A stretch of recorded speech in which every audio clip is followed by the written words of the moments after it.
What's going on, Maxie? What's up? I've been doing notes, dude. I've been hammering in on them notes.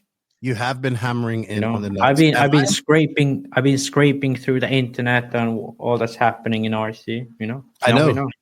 I know. Now this podcast is all about RC news, and I am going to try to stick to script because you make all these fancy notes and then I just do whatever the fuck I want. Like, you know what I mean? I'm just like, and then we take a 1.5 hour tangent on something not irrelevant, but irrelevant to the podcast.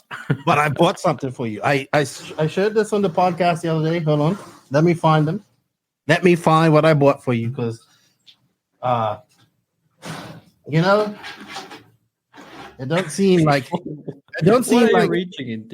secret words don't what is the word? Safe words don't work for you. Yeah. Neither do if people saw me doing this like one podcast. I'm like, I do hand signals to Max to but you was too subtle with them. You was like, I'm gonna show you this when I did. I dropped wrap it up. But you was so subtle. You was like, at the corner of the stream there, they could even see it. Wrapped up in science mode, you just couldn't see it. But anyway, I went on Amazon and I bought you some timers, sand timers. So this is 10 minutes. We're not even using that. 5 minutes. And I bring that's for deep science mode, dude. And we have a 3 minute. We are not using 10 minutes. So if you are got, I'm going to give you 3 minutes. 3 minutes. Okay. But this podcast is all about RC news, so let's stop jibber jabbering and let's get crack-a-lacking.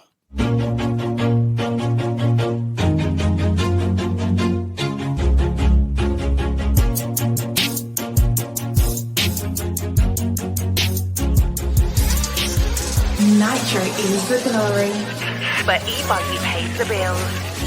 Welcome to the No Name RC podcast. Get ready for some serious bench racing.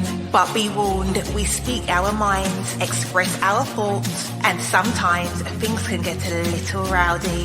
Hate, and he just was influenced by the hate coming from the left, the hate coming from the right. And let's get back to more club racing and less of this grabbing races. It's hard not to be arrogant when you're always right.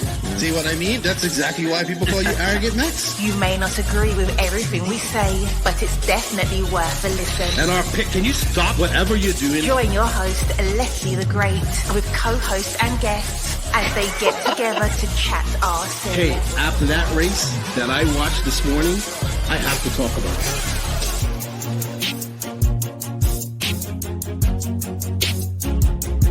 Here we go.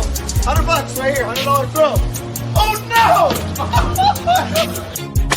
I like this.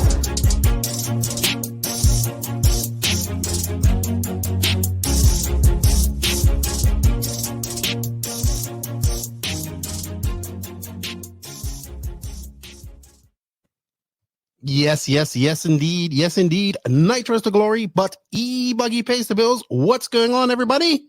Welcome to episode number 289 of the No Name RC podcast. I'm your host, Keenan White, a.k.a. Lefty the Great.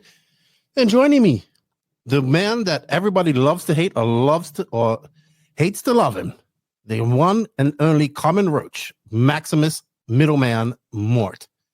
Wow, how the mighty has fallen. You went from professor of everything, nations, to middleman Max to common roach. The mighty have fallen. The mighty have fallen. Yeah, I've been usurped. By the way, my girlfriend's fucking into Game of Thrones, all that kind of shit. I love Game of Thrones, by the way. Yeah, this new season of House of Dragon. House of Dragon. I've only seen one episode so far. Okay, but I don't have hold on. Before you go any further, I don't have Max. I can't get it due to being in the DR. So if anybody wants to lend me their Max account, let me know. Yeah, but basically there's this whole usurping situation. And you called me the master usurper because I said you're not part of the resistance, mm-hmm. that whole shebang. So you know what? You and your girl, you look like you probably belong on Game of Thrones. All you need is some really just dye your blonde hair silver. Platinum. Yeah. And you could be House Targaryen. But I believe it or not, I am a bit, look, dude, when we ain't doing nothing at the races, we're watching Game of Thrones. Lance is a big fan of Game of Thrones. I've read all the books. I read all 6 books. Really? Yes. And some books are like 1,000 pages. Yeah, I know. I never watched Game of Thrones, but my girlfriend got me into House of the Dragon. You need to watch. I think we have to watch Game of Thrones. The first episode, you're going to be like, yeah. And as a bonus, there's a lot of tits. Well, we have a funny story. There's definitely a lot of breastises. Lots of intercourse going on in that film, that series.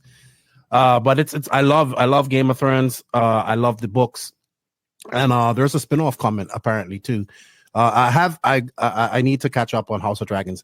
But we're not here to talk about Game of Thrones or House of Dragons, which we could probably do a whole podcast on because they're so cool. We are here to talk about RC news. And this is show 289, Max. We're almost on 300, which is great. But before we go any further, I need to say some thank yous and some shout outs to our sponsors. But first, I need all of you, if you're watching this on YouTube, don't forget to hit that sub, like, notification button. Leave a comment, a share, helps us the algorithm. Leave a dislike if you don't like what we're doing. That's fine too. If you're listening to us on the audio only side of things, please come over and even if you don't watch it, just leave us a sub, a like, and a notification. It definitely helps us out. And if you're only listening to us on YouTube, go listen to us on just go over to the audio side and give us a view over there as well. It helps us all out in the algorithm. We greatly appreciate it. A big shout out to the NNRC squad around the world. Without you guys, none of this is possible. Don't forget, everybody, we have shirts and hats available for sale. And come see me at the races. I'll have some stickers. I'm giving those away. Big shout out to the YouTube members and NNRC patrons. You guys are about to have a bunch of early releases coming to you because I've been busy recording. We have a few one-off interviews with people coming up while I travel because I will be on the road starting next week. We will record, but I'll be on the road next week. If you wish to support the podcast financially, for the cost of a cup of coffee a month, you can support us. It greatly helps. Every little bit helps. Did I just burp online? I think I did. It greatly helps. Links for that in the written description of this podcast. You get early perks like early access to podcasts. And also, like, I'm very active on the Patreon, like posting up links and all that stuff. So if you're a patron, you can go to the Patreon and get all your links for like race videos and whatnot. I'm trying to keep it up to date on there. Also, we can't do this without sponsors. And we have in the written description of this podcast, we have links, affiliate links, coupon codes you can use, or just let people know that you heard about it on the No Name RC podcast. It helps us out a lot. It's Invisible Speed, High Tech RC, Corsatec USA, Sidewinder Fuel, Mayako, Beach RC, Techno RC, Clinic RC, Stacked RC, Racecraft USA, Elite RC Productions, and Donovan RC. Shout out to our drivers, the official No Name drivers: David Runafelt, Robert Badier, Alexander HagBerg, Matty G, Pekko Ivanen, Una Hutton, Mason Fuller. And shout out to our partners and affiliates. We can find links for all of those in the written description as well of this podcast. Real quick, we have quite a few birthdays we have to shout out. Big shout out to Magnus Berglund, my good friend from Sweden. He's been an avid supporter of the podcast from the very beginning. Happy birthday to you. Randy Jones, Tyler Jones' old man. Happy birthday to you. John Callis up there in Colorado. Pano Voss, Jonathan Villalobos. Happy birthday. Garrett Hawbaker. Walker Spinrad, happy birthday to you. Joe Jenkins, happy birthday to you, sir. Dylan Johnson, Nate Sutherland, Hugo Ramirez, and David Garcia Jr., happy birthday to all you guys. Nick Salto, happy birthday to you. Mike Hempy, Andrew Thomas, Chad Buckland celebrated a birthday. He's a big contributor in our NNRC Discord. DJ Morin, well, I haven't heard from him from a long time. Paul Sykes, I think he's out in Hong Kong. Happy birthday. Michael Sharwin. And Argentina, one of Argentina's fastest racers who never travels, Agustin Cutini. Happy birthday to you. If we missed your birthday, everybody, we do apologize. We kind of, I don't get them all, so I do apologize for that. Max, I think, I actually have a NNRC mail call. And I have a catch up. I think, what should we do? Should we do the mail call first? Yeah, let's do your mail call. Let's do the mail call first. Let's see what Santa brought you. Let's see what Santa brought me. Alrighty, so Santa bought me a package a couple of weeks ago. I know who this is from. This is from Donovan RC. Thank you to Zach, is always sending me some goodies and some stuff like that. We got to get you some charger leads too, Max. Don't forget, today is Wednesday when we're recording this. It is Whip It Wednesday. We have not gone through the winners yet. Max and I have to do that next week, and then we'll present them on the next podcast we do. But July's Whip It Wednesday will start next week, actually. So I know it's supposed to start today, but we haven't picked a winner yet. So we'll start next week. But here's and Donovan RC sponsors that, too, by the way. So you can win a custom charge lead from Donovan RC. But let's get all fancy because this is an NNRC mail call. We are getting fancy, Max. Getting fancy. All right, let's see if I can do this and keep it in the camera frame. I'm still working on this. So I did pick up this. I know Zach said he has a new line called his AMP series of cables and stuff like that is trying to promote. I don't know much about him. I said, hey, send me a few. And he did, because Zach and I are good friends and is always hooking me up. I greatly appreciate it. By the way, we have a coupon code for that in the written description. So we have the Amped Up 2S balance lead, Amped Up 4S balance lead, Amped Up Dual 2S balance lead, and Amped Up Receiver 2S balance lead. So I've seen a few of these come out. Let's just get this out of her. Go away box. All right, so these look nice. So these are some of the best leads in RC, Donovan RC. I have a bunch of Donovan RC leads. Uh-oh, we got stuff falling her. So this is the Dual 2S. Is it 2S? Yeah, this is, no, this might be 4S. But basically, you can charge up two. Let's open it up all the way. It looks like you can open up you can charge 2 batteries at a time. I might be wrong in thinking that. Yeah. It's like a Y lead. So you stick that one in and then charge 2. This you must be basically charge 2S batteries as a 4S. Hold on, what is this? Okay, this is the 2S. So this is handy for people who have, a lot of people are running saddle packs or dual battery packs. Yeah. Are people running 2S? Is it 2S batteries? Yeah, 2S batteries are running an e-buggy now. So this will be handy for you. You have your bullets, you have your charge ports. You can charge up those 2 batteries at a time. So that's good. Then we have a single amped up RC 4S Type A balance charger. So this is just a direct balance charger. This is XT60s that go right into my high-tech charger. This is a dual 2S balance charge lead, 24 inches. So this actually, let's open this up real quick. Max, I'm gonna have to get you some NNRC charge leads. Remember, guys, we have a coupon code for this. Okay, so this is just 2 leads. Okay, so dual leads. I've got trash all over here. Let's get that out of the way. So 2 leads. These things are sturdy, man. I mean, I've had mine forever, and they're still going strong. So we got 2 2S leads, like and snakes. then, excuse me. It's like snakes. I don't like snakes. You don't? Not at all. Funny story. I had a pet snake, but then it died. That's because they're supposed to be out in the free. And this is the receiver battery charger. So thank you, Zach, man. I appreciate it. Donovan RC, check out their new amped up series of leads. Let them know you can use our coupon code. You can save 10%. It's Nitro is the Glory as well. And let's get we're covered in leads. We got leads. If you put them in your below your hat, you could look like Bob Marley. I probably could. There we go. Sturdy leads. Thank you, Donovan RZ and Zach Donovan for the support, man. Like I said, he's become a good friend of mine over the years. He's also supporting us going into the Worlds. He became a gold sponsor, so I'm very happy about that. But yeah, check him out. And don't forget, winner of Whip It Wednesday will receive not one of these, but a NNRC lead of your choice. So you just let them know which lead you want, what colors you want, and you'll get it with an NNRC logo on it. All right, Max, let's pack this away and let's catch up with us.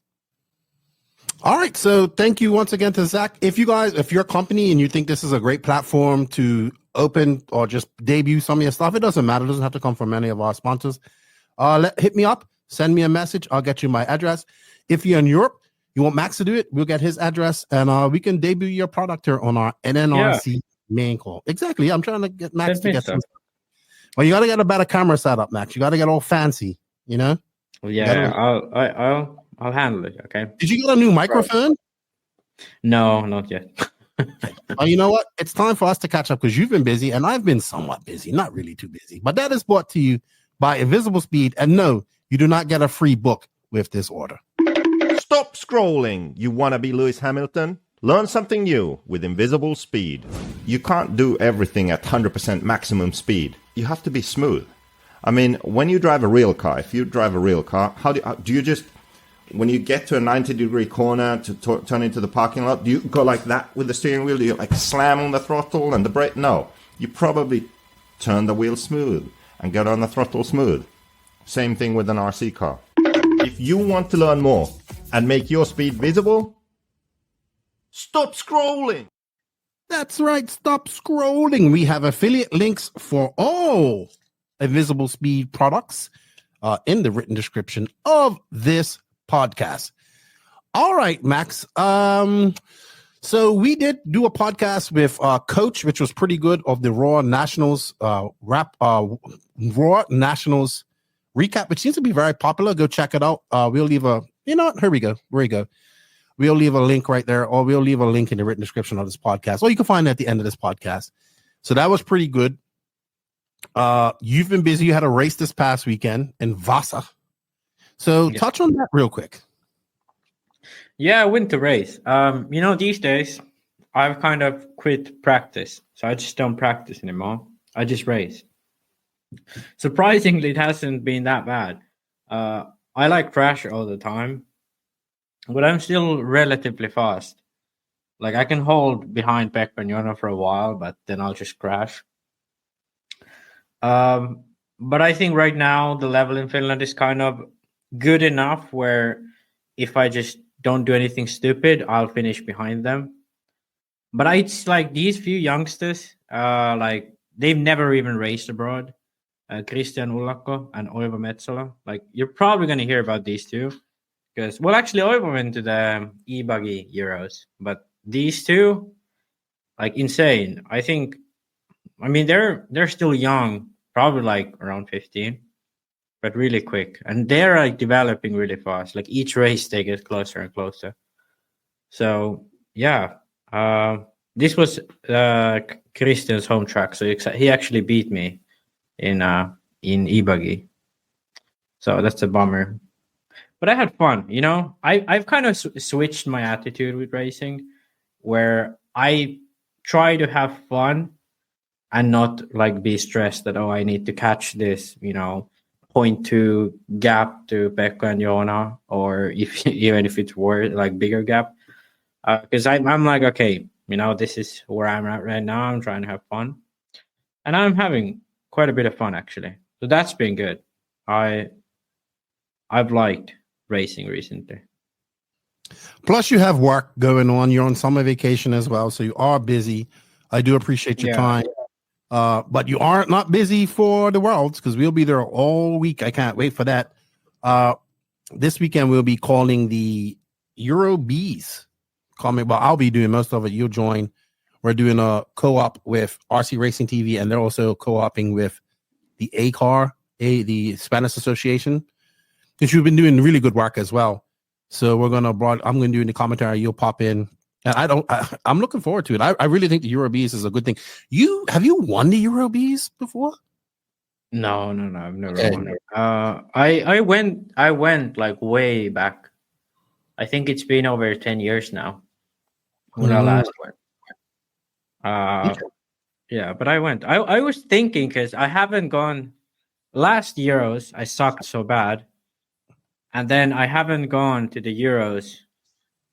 Last time was 2019, so I think next year by the F rules I could technically go to B Euros again.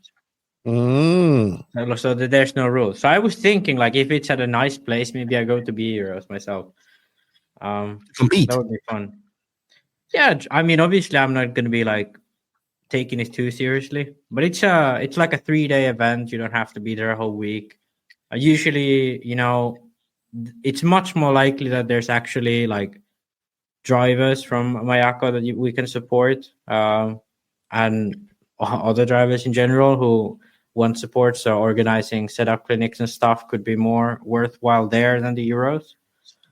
So I think that's the great part about it, right? Is that like guys like Yao Figueiredo, I know that Yao's going as HOTRACE. I think Angaro's going to support people as well. I don't know if Robert's going, but the good thing about the Eurobs is that these fast racers who are good but not good enough to be pro guys, some of them might be young guys who are trying to be pro drivers. They get the support from that top driver at this race where he can focus on supporting them and not worry about his program, which I think is great. So forward to that. Where is it? It's in Spain, right? It's at it's in Alicante, Spain. Alicante has a track. Yeah, there's like 5 tracks near. Are you sure it's in Alicante? I'm pretty sure. I think you're wrong. I know. All of the guys are in Redovan right now practicing. Oh, I know. That's been like the last couple of weeks because they're gonna. I think. Yeah, Ronefog was there with the Gotcho last week. Robert is right now in Redovan. Is he? Yeah, I was just chatting with him today. It is in Alicante. Huh. Yeah. We're probably going to have to visit the track when we get there.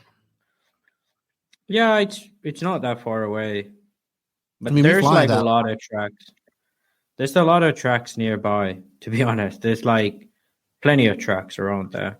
Murcia has at least 1 or 2 good Murcia's tracks. not too far away either. So yeah. All right. I have one question before I move into what I've been up to. Is JQ went to Ireland this weekend and he went to a Green Day concert. And he did some racing on his side at Bradley Baird's track, the RCNI thing. Is JQ boycotting your Finnish nationals? It seems like it ever since he was so upset that it fell on the same day as Euro warm-ups. Yeah, I don't know what's happening with him because he was at the Kyosho Masters last time. He went to the Kyosho Masters. So he's been somewhere every race so far. But I think he'd go to the race, the next one. I don't know. We'll see. If he doesn't come to the next one, then we can jump into conclusions. But so far, I think we've just been unlucky with the dates. He messaged me and goes, "When did Taylor Swift become so popular?" I was like, well, I don't know. I don't even really know much of her songs. She had 3 shows here in Ireland, 70,000 people all sold out each show. I was like, that's how it goes. That's how it goes. All right. I'm going to put my 5-minute timer on. Boom. Since we last talked, I went down to Santo Domingo to watch some on-road racing. No, Senesi didn't come. I was upset about that. There were some Senesi drivers there, some Senesi GT cars. 5th scale was the biggest class. They had a C final. They had a few guys come from like USA, maybe from Puerto Rico. It was cool. It was fun. I haven't been to this track for quite some time. It's done in Santo Domingo. My son and I went. My buddy was supposed to go, but he bailed last minute. Like I'm waiting for him outside his house at 7 a.m. It's like, oh, I'm not going. We went on. I actually stopped at my buddy's he's like, there's toy collectors or action figure collectors. So it's a guy that I buy from her. He said, oh, stop in this mall. We're doing like a show, like they're selling stuff. So I stopped there, checked that out, met him for the first time. Then I went to it's just called the Mini Adromino. I don't know the exact word, but it's like right on the water. Unfortunately, you don't feel any of that breeze because there's a wall there and you don't get it unless you're up in the driver's stand. It was very hot. That's all I'm going to say. But it was like packed. There was a lot of people there watching. A couple of old friends that I used to race with, like my boy Ricardo Velorio. Frank was there. Jesus Manuel. And just people that we used to race off-road. Frank was running. Velorio was running. And we just kind of sat off and just enjoyed that. I got some footage. It was some good racing. GT was fun. 5th scale was the best. Like I think the 5th scale race between Joel and then this other guy from Venezuela, and they almost had a fight afterwards, like because they bumped each other a couple of times. And it was like his crew, the guy from the Venezuelan crew, wanted to fight Joel's crew because they just it was fun. But it was great. I think that's the only thing racing here in the DR, and I think they're doing quite a good job. It still was like DR racing. The issue that they had was in Puerto Rico, they had an on-road race, big on-road race the week before. I think they need to space it out better so they get more of the Puerto Rican guys and more of the Latin American guys come up to this. They can't have it right after the Puerto Rican race. But yeah, it was good, man. I bought some parts for my Mugen GT. I traded some stuff for it. Got a body and some like spur and pinion gears. And my buddy Frank has convinced me to kind of just trick out my Mugen GT. It's a Mugen GT7, so it's a little outdated, but they haven't made another one. They only made one. So it's like, oh, you got to put some Mugen 8 MBX 8R arms on it, front and rear, front shock S-Works upper arms, because you want to get as little caster as possible, I think it is. Or it's either, I can't remember what you want from ONROAD. Actually, you want to push the arms forward, right? So you want to push the top arms forward. I need to get some MBX 8 rear aluminum hubs, and then we're going to make some carbon fiber. Like the GTs have these long link mounts, right? Yeah. Shorter link. The tire high, yeah. Yeah. And then it's like also so it's like that. So the link is kind of like at an angle and it's shorter. So he's working on that. I got to figure out to get some part. I got to come up with about $300 to get all these parts that I need. And I'm going to do some GT racing here. I don't know if it's going to be this year, but I'll tell you what, the ultimate goal, I love fifth scale, right? I love fifth scale. After watching these things go, I'm just like, and they're not slow, dude. They're fast. Like they're fast, but it's like, no, it's no butt. Too big. The only but is they're expensive. Yeah, well, that's like, I think it's just that when a man gets their first gray hair, fifth scale like has some kind of place in their heart. Well, there we go. I have needed fifth scale for quite some time. Yeah. The goal is, I'm hoping by next year sometime, some way, somehow. I know this sounds far-fetched. I really would like a brand new one and like build it from scratch, like build it from a kit to there. But if I can find a secondhand one and I have the money, I'm gonna buy it. It's a popular class. It's what I want to run. And then they only had GT and fifth scale. They didn't have no 10 scale touring car. They do, but the track's nice, and I'm gonna do some racing. Like this is what I wanted. After doing this little bit of racing in the States here recently, I want to race more. And then, of course, as I'm recording this, I forgot to say, happy Independence Day. Happy July 4th to all of our American listeners, because this will be coming out on the Friday, and July 4th is, as I'm recording this, tomorrow. Yeah, because today is the 3rd. That's another holiday I want to be in America for next year. That's the goal. So happy July 4th to all of our American listeners. Please be careful with those fireworks. Have fun, drink lots of beer, eat lots of barbecue, and blow up fireworks. And be careful.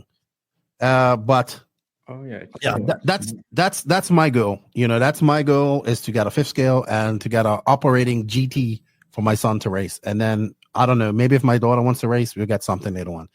So hey man, Mac Attack, all you guys, like I know it's a far fetch. You got an avid fifth scale fan here that wants to do some. Or dude, I saw like this Anassi GT. That thing's nice. Like they had I think he has what's the beginning for Genius? I saw a Genius fifth scale to a couple of them. Oof. Yeah.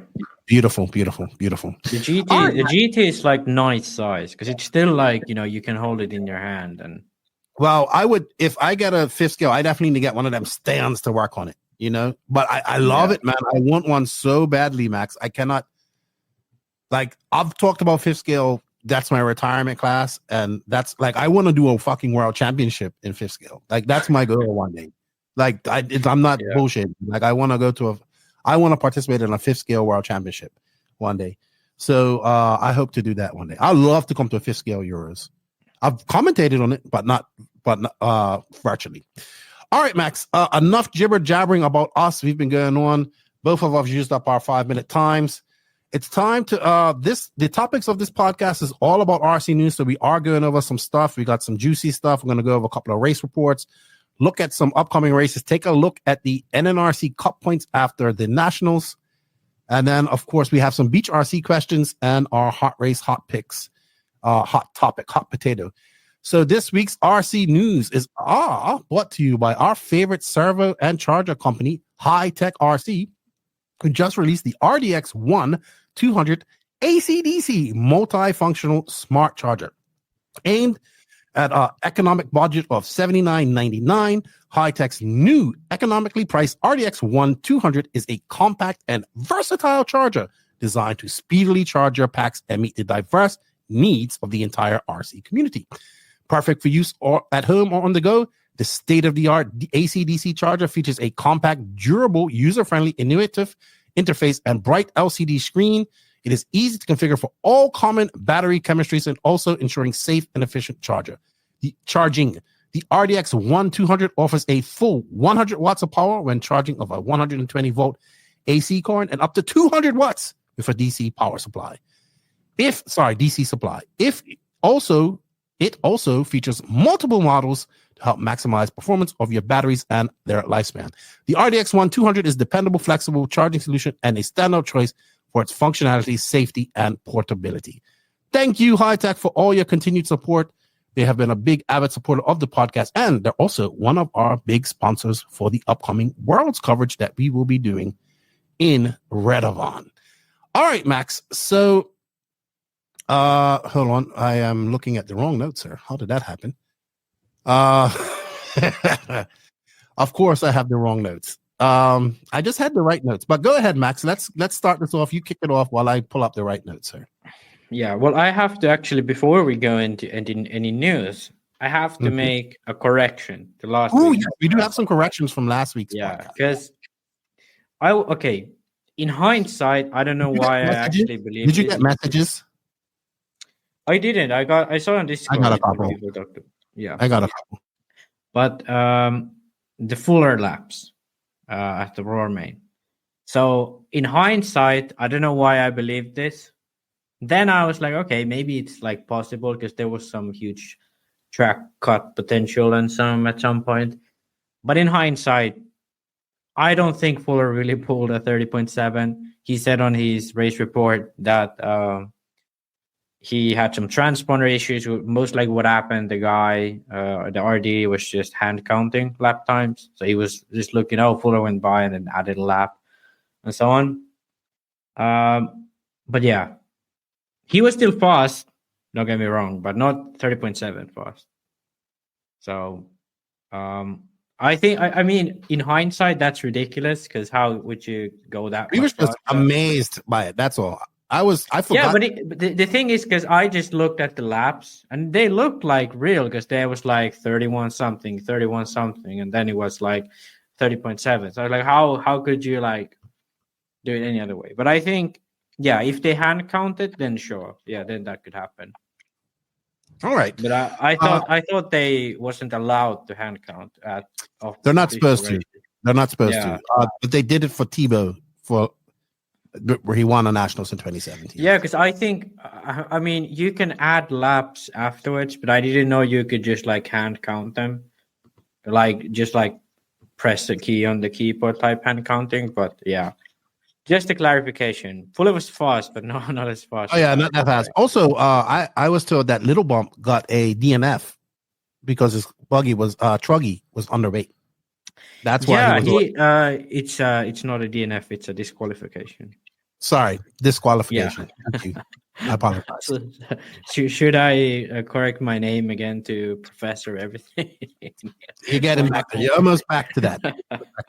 Yeah. We made some more errors. He finished in 9th, but then he got a disqualification. So it wasn't like a biggie, but yeah. Did we get something else wrong? Max was wrong, everybody. Yeah. I kind of feel bad because I should have caught up to that. I don't know why I didn't think better of it.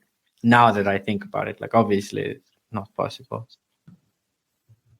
All right, so that's a time step in history. Max admits he was wrong. We're not afraid to admit when we make errors on the podcast. We wasn't there, so we don't know everything. But I always get kind of filled in on this after the fact. So people start filling me in on everything that's going on and whatnot after the fact. But all right, let's get on with some high-tech news. Now, this was a surprise for me. I just saw it in your notes. I missed it, but our good friend, I like this young man. He has joined Reds. So it looks like Joey Bourdon, the techno driver, young up-and-coming techno, he's only about 17 now. He has joined Reds Racing. So Reds expands on their ever-expanding team of racers, right? So good stuff to them. It's a good job. I think it's a great decision for Reds. I think it's a great move for Joey. I'm guessing like Techno has completely given up on doing those block engines now. It seems like it. So yeah. It's weird because when Lutz was running for them, everyone, him, Born Horse, everyone ran block. I think Tebow for a while also ran the block engine, if I'm not totally wrong. He might have tried it. I know. Remember he ran MX for the longest while. Yeah, he ran MX for a long while, but then when MX went away, I think I could be wrong, but I have a faint memory of him running block. At least Wiggins ran it, but now Wiggins and Nova, Mayfield's obviously got his own thing. Well, that's of course. Because people have to make that they have to make that money, right? So they have to and I think well, I don't know. Do they make the block anymore? They might, but I do remember. I do remember there was a time where a lot of these companies kind of stopped making engines because it was quite expensive. So unless you was like successful, so for example, Ultimate, they sell like a huge amount of engines. So for them buying from OS, it's fine, you know. But I mean, if you think of it logically, you buy an engine from OS and try to compete with OS with pricing, like it's not going to happen, you know. So you have to cut your profit somewhere. I think a lot of people are getting hip to buying the engines in Japan too. Like you could buy this and get them really cheap. So and to be honest, saying this with experience now from multiple engines and engine brands, and seeing from side people running all these Ninja, SMJ, all these engines, I do think the OS manufactured engines do have something a bit special compared to all of the rest. Granted, now Ultimate does a whole lot of their own things, so they introduce their own backplates, their own engine heads, all that kind of stuff, and there are many manufacturers who kind of do that. So for them, obviously, they can change stuff. But for a lot of these brands who just print and copy or buy a OS and say this is ours, then it's tough. It's tough because I think OS make sure that their engines are the top of the line and the others are what's left, Well, a prime example is the new Dakota Fan engine that can go 10 minutes, no problem, with the Ultimate engine, which you saw them do at the Nationals here. So they have been working on their own thing, and that's the thing, right? I think we're starting to see these engines.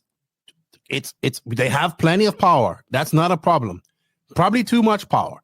We're seeing these engines being modified for longer runtime as well. So that's the big thing now. Let's keep it on engines, Max, because you did mention Nova and Cavallari, my hero who finished 5th at the Nationals. Not do that ever, Max. Next time you doubt the GOAT, we are demoting you to, I don't even know, the lowest part of the totem pole of the list. But do you want me to bring it up, or do you got it right there, Max? So I'll bring it up. So Cavallari running for Nova now, Nova engines, which is basically Nova Rossi, but different. So he just announced as soon as Max gets it up. So something with Cavallari's engine here. Let's bring this up. Maybe we zoom in.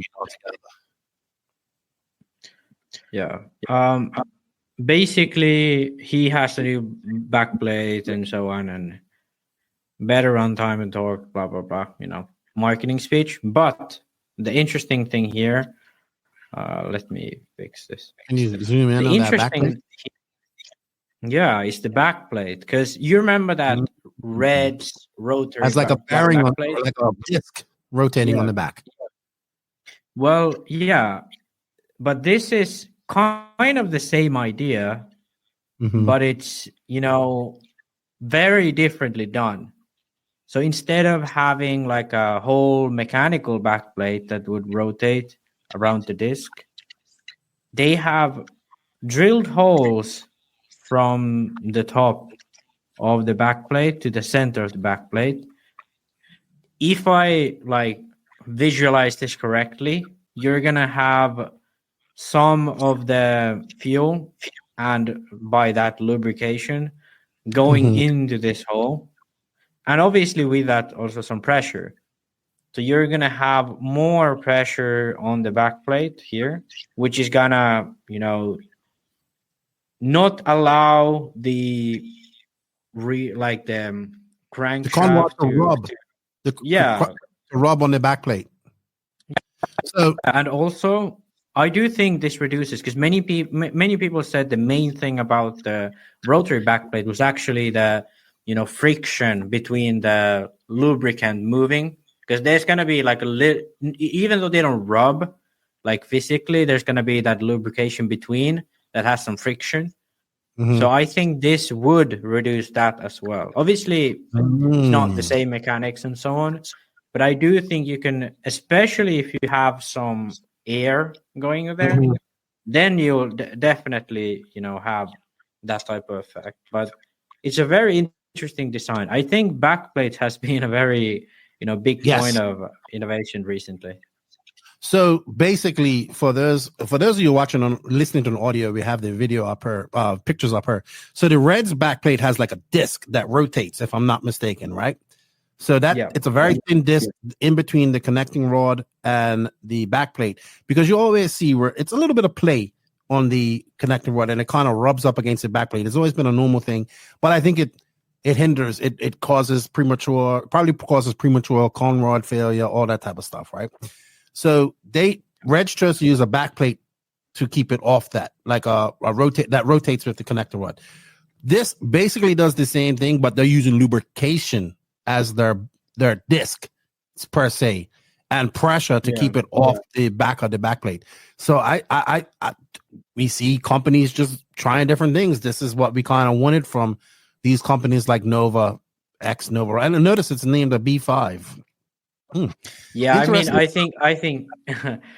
think like if you look at this thing, like if you ever see an Nova Rossi, they are going for the same style, and I think all in all, even the font is the same. If you look here, let's go back. All right. Let's go back. Look at it. Yeah, if you look at the font on the Venturi, it's the same as Nova Rossi font. Even so I don't think Nova. Yeah, it would be Nova, and then it would have been Rossi down the side, if I remember correctly. Yeah, interesting stuff. But yeah, I know that these engines were plagued with some quality issues in the beginning, but they seem to have gotten over that. Let's see what it holds in the future, because a lot of guys are running them now. Well, not a lot, but a good bit of guys, and I would definitely like to see Nova come back. All right. Oh, 100%. I wanna say, because I think it's interesting the way it has kind of developed, because they kind of started off a bit iffy, like you said. They had all those quality control issues, but now the price point is quite good considering everything. I do think they still have some advantages, because when Nova Rossi went out, they still had the best mileage.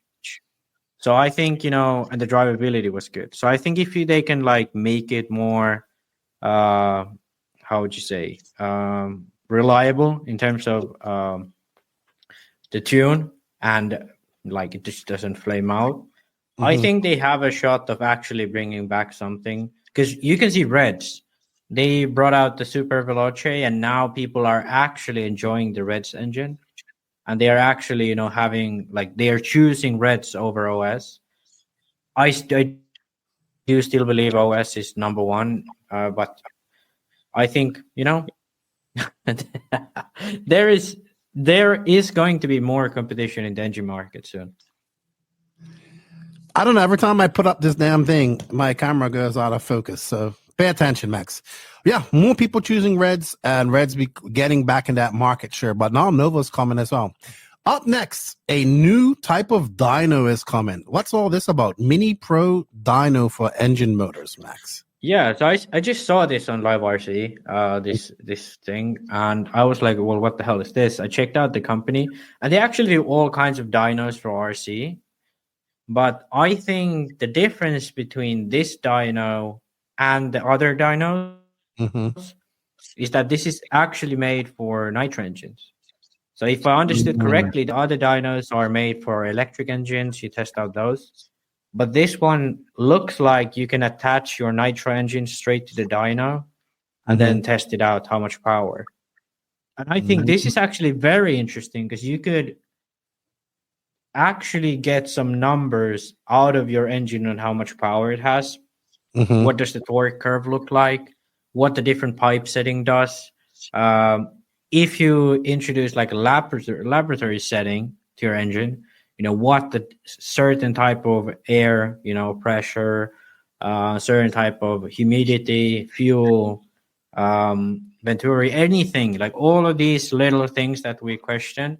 I at least think all the manufacturers should, or engine manufacturers should have something like this if they don't already have. Because if it is like how I think it is, like an actual working dyno that you can get reliable data out of, it's like it could be quite revolutionary for the engine market. Well, absolutely. Instead of just going off feel, we'd be going off actual numbers, right? Actual numbers. That makes a big difference. So interesting stuff. I saw some people in the comments complaining about price. No, this isn't for everybody. You know, it isn't for everybody. Yeah. And I think it's silly to think that everyone would have their own dyno. You know, like not everyone needs an EBIS, you know, like EBIS is for, like, let's say your local hobby shop, they sell engines, they have an EBIS, you know, and they offer that service. Like you don't have a CNC, not everyone has like a Haas CNC machine at home because that costs like $100K, you know. Absolutely. So it's the same thing. I would agree there. All right, up next in the tools side of things, or innovation, this caught my eye, added it to our notes, was the Laseris setup station. Red RC broke this for us earlier. So did you have a chance to look at this at all, Max? I saw it too. Coming from the US-based Dork missile performance is the Laseris setup station, which is available for both 10 scale and 8 scale. This tool measures camber and toe at the same time in half-degree increments using a class 1 laser to pinpoint the setting. Camber can be measured from -1 to -3 in half-degree increments, while toe will be measured either in toe in or toe out from 1/2 to 4 degrees in half-degree increments. The laser is rechargeable via standard USB connector and lasts for 16 hours of use. The target uses a reflective paint to produce a bright red reflection once the desired setting is reached, making it undeniably clear when the setting is reached. The laser is strong enough to be visible in sunlight. The uprights are tall enough to clear most wings without removal for 10 scale cars, and they secure against the wheel hex to eliminate additional movement associated with other systems. High traction clay, turf, carpet tracks will benefit from the half-degree increments of adjustments and gains. The Laseris kit is designed to work with 10 scale off-road and on-road cars, while the Laseris 8 is for 1/8 scale on-road and off-road. Packaging was designed to minimize workspace footprint and to avoid taking up too much space. Dude, this is like perfect for people who want to travel with one of these things. Yeah, it's like a setup. I mean, one thing I'm a little bit iffy on is that it's quite a narrow range of measurements, and it's also quite big increments because you get like a half-degree increments, and it's really hard to say like if you're at the top of one or at the bottom of one. But to be honest, for most people, if the price point is good, I think this could be actually really cool. I think you need one of these. I think you need a Laseris setup station. We should hit up Dork Missile Performance and get you one. Because It could be interesting. This looks like the idea is amazing. Because I think like this is how you should do it. You know, like have. Well, everything's getting. This might be the next step because the setup stations are kind of been the same for like 30 years. Yeah. I have one here that I've fucking never used, right? I have a Team Magic one. It's very nice. It's very compact. It folds up nice, you know, all that type of stuff. Combine this with the other like pit boards, like getting completely flat pit boards that are very lightweight that you can travel with and put in your backpack and all that stuff. I think this is ideal for anybody who's definitely traveling. We need to hit up Dork Missile and see if we can what price they'll give and get you one and get you testing it. Yeah. Do you think things like this is what's going to help improve? Like, I mean, because what it is, right? Off-road stuff's so sloppy, like especially 8-scale stuff. So, I mean, does that make a difference? Because, you know, like you can be honest. I think coming back like 10 years from now to this point, I think, you know, the quality of the cars it has improved a lot. You know, a lot. Like, yeah, X-Ray has been pretty similar quality all along. They've been high quality all along. But especially the plastics and the how do you make the plastics so that you can make RC cars, that has improved so much since at least when I started. And if you was driving RC in the 90s, I bet it was much, much worse. So I think it could be a time where 8-scale cars actually wasn't that sloppy anymore.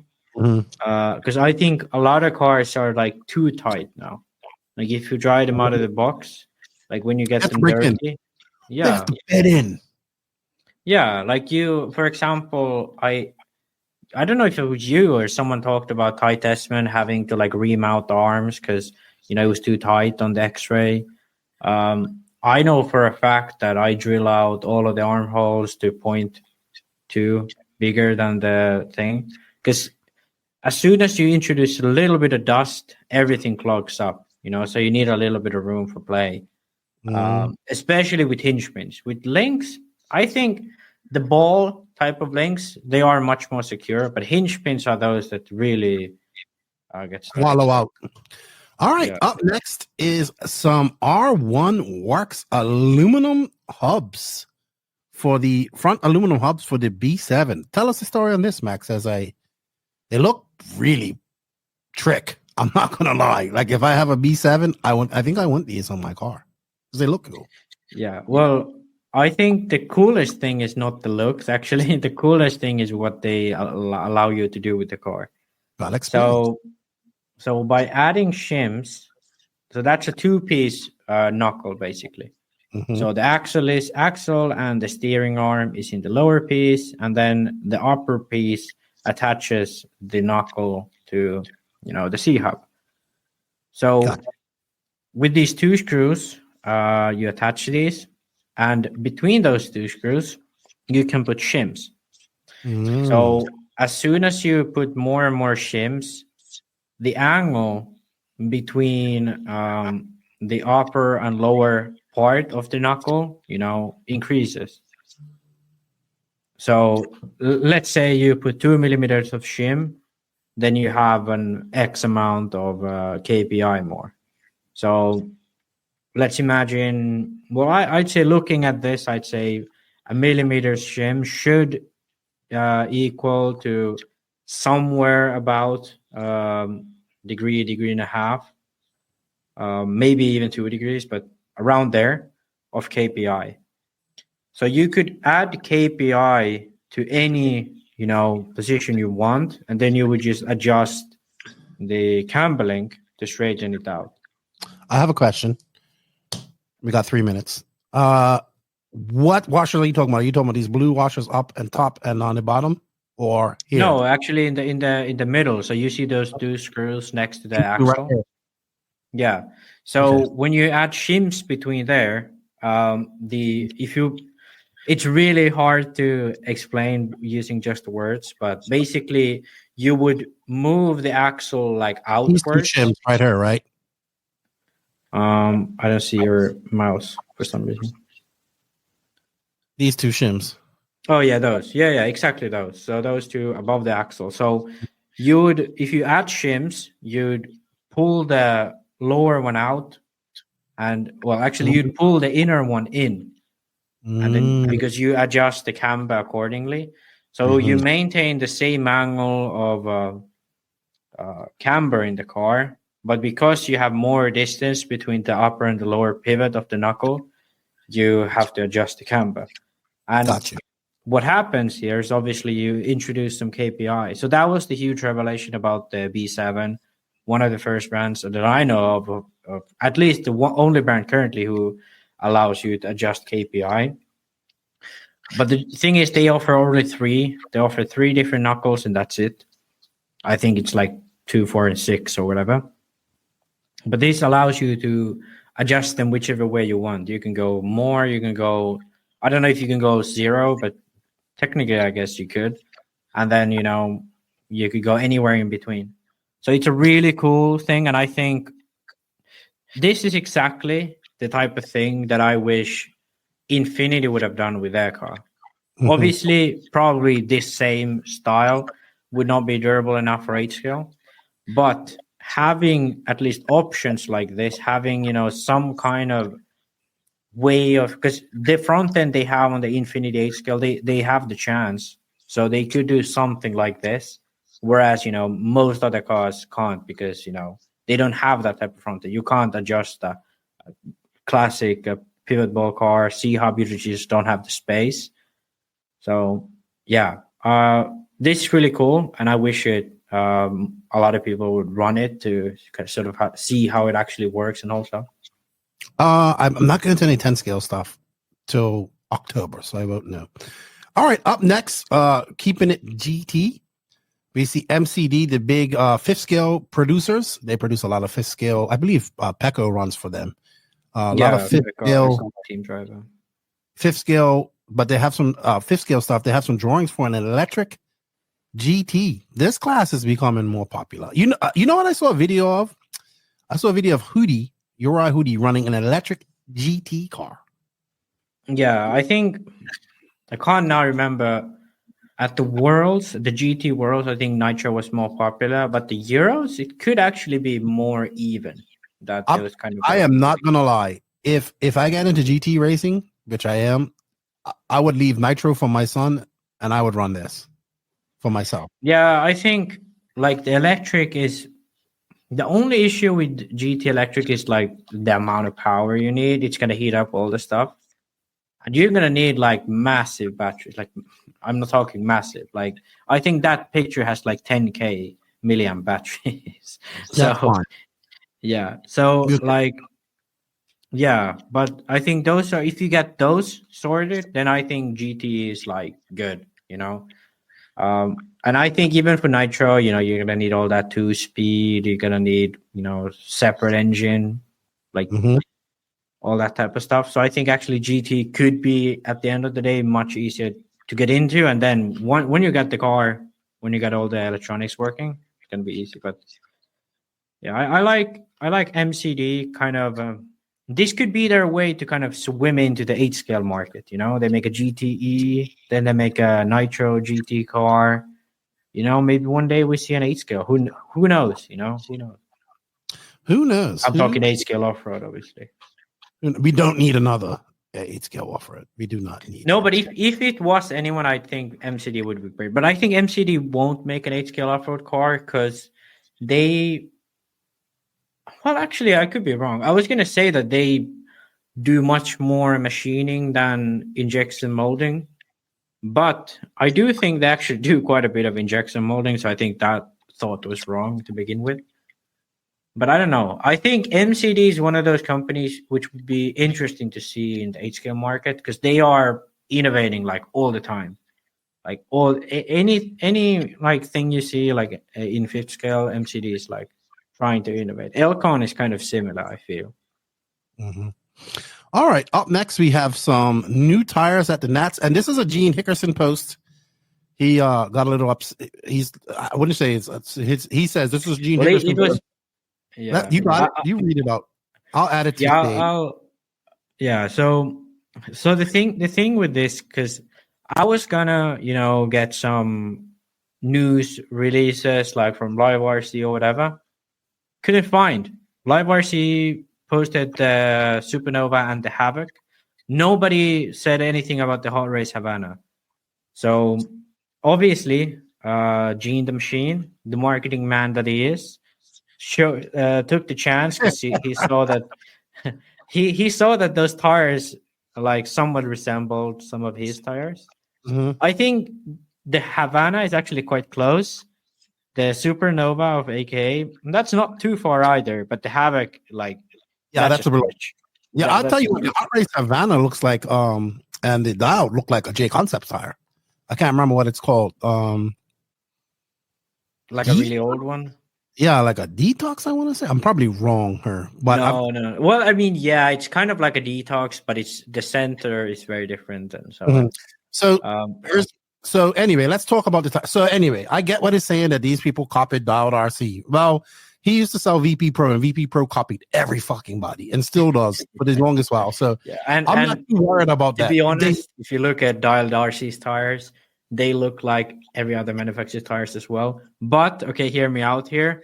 There's so many fucking tire manufacturers here that it's bound to happen. Like, you can't make a square pin so many different ways, okay? Like 100%. You put pins on a tire. There's not an infinite amount of ways which you can do it. So, like, come on, like, it's bound to happen. Why does God choose you to... Hold on. Why does Ghost Yoda still need a cane? I don't know what's on my Facebook, but it's Star Wars. But let's zoom in a bit. Right? Let's zoom in. Which one do you want to zoom in on? Let's start with the Havana. I think y'all and Joao and Ricardo were talking about this. Yeah, so basically the center pin kind of resembles something like an I-beam, like a very wide center pin. Then the outside, the rest of the tire is pretty much like a Detox. So a high amount of like narrow, long, kind of like not square. What's the other one? Hexagon? No. It's like the longer one. What the fuck do you call it? Rectangle. Yeah, like somewhat rectangular, so that like sleek pins, and then like the really big I-beam bow tie style center pins. So kind of a mix between Detox and an I-beam. I think this tire is going to be really good on these indoor tracks and at race time events. I think so. It could be, but what tire do they run there? Most is relapse and maybe if they run relapse, I think this would be good there. I will say one thing. This looks like it has more of a square carcass than this tire. This looks way more rounded on the edges. That's a good point. The HOTRACE look a lot more square. Yeah, the HOTRACE usually has quite a round carcass actually. Apart from a few like specific ones. But that one, the Havana, that was really square. And I think like obviously the what's it called? Detox, relapse, rehab. Yeah. All those three kind of resemble that style. The V5 of the Dial tire versus the AKA Supernova, which debuted at the Nationals. Very similar, but also it's different. I think actually I made a post about the Supernova because there's one tire that the Supernova really looks like, and that's the Proline caliper. You remember those ones? Yes. But the caliper had it was like triangles. Yeah, and it had more like they're bigger. They were more of like a medium size or big lug tire. Yeah. This is more bunched up together. Mm-hmm. But I think like when I saw this, I saw like the triangles, and I was like, that looks it has triangles where this doesn't, and the spacing is different. I can see where first glance these tires look similar, but they are different. Like there is a complete difference. So you got 1, 2, 4 triangles of a square in her, and here you have 2 triangles, and I mean they're different treads. It's very similar, but different treads.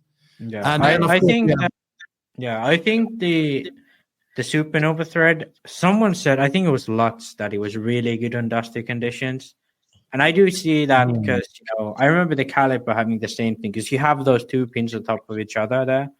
So you have like the big pin and then you have the small pin. CD Blocks was kind of the same, where you had the 2-stage pin. I think that's kind of what AK was going for here as well. But this one is much more bunched up, much more tighter. I have some calipers here actually on this short course truck. You do? Yeah. The tread pattern is completely different, to be honest. I think these are calipers. It's different, but I think the shape of the pin or whatever. So in the calipers, you have more of a center section, and I think the pins are a lot higher. So, but that's like the OG, yeah. And I think if you remake a caliper, space in between them, more space in between them. So similar, but not exactly. Yeah, that's a good. And then the Pro Motion Havoc. I mean, just another thread tire. Everyone has the thread tires these days. What did you say? What tire? Thread. Thread. Like like you have pin tires and then you have thread tires. Oh, tread. Yeah. Okay. So I would call this more like a bar tire. Yeah, I guess. But hey, once again, it's similar to the OS engines, right? Everybody out there making tires nowadays, but everybody adding their little bit of nuances to it as well. Yeah, and I have to say, that post got so many people upset. So Gene the machine knows how to market. Well, Gene, so Diode is pretty popular in the East Coast in certain areas. He has a bunch of guys on the team. In fact, one of the managers, Kevin Mendez, just managed like team managers. He has like, I don't know, he has about 11 team managers.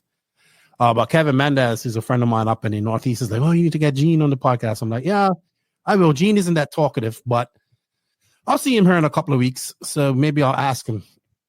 All right, we're going to wrap up our RC news with 2 more things. One, Max, I know you don't know much about this, but so anyway, TRAXXAS released. So once again, like a lot of people hate on TRAXXAS and a lot of people hate on Horizon, but man, TRAXXAS has done more for RC than a lot of racing companies. So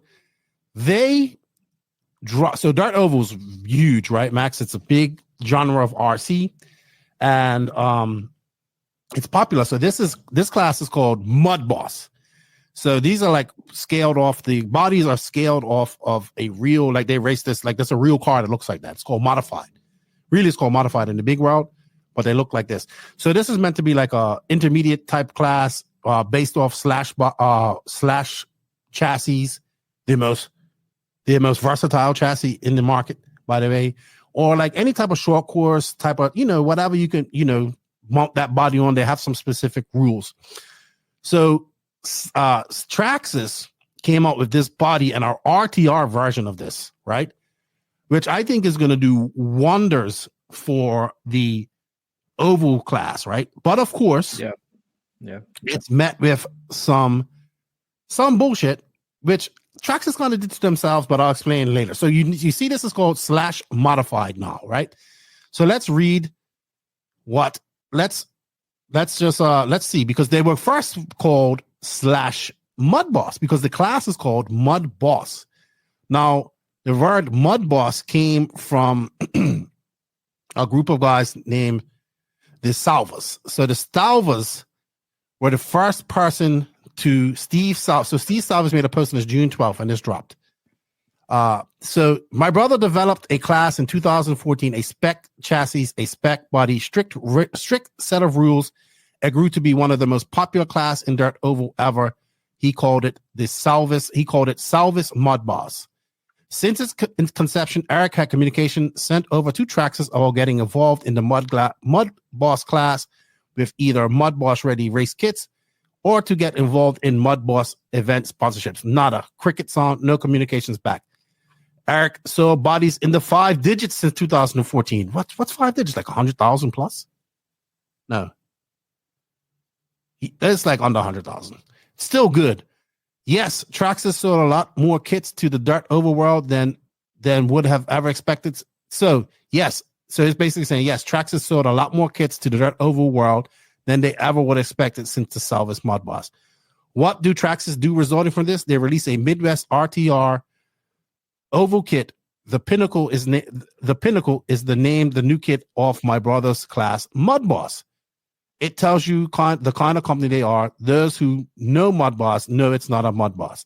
So basically, TRAXXAS released this and called it MUDBOSS, right? Now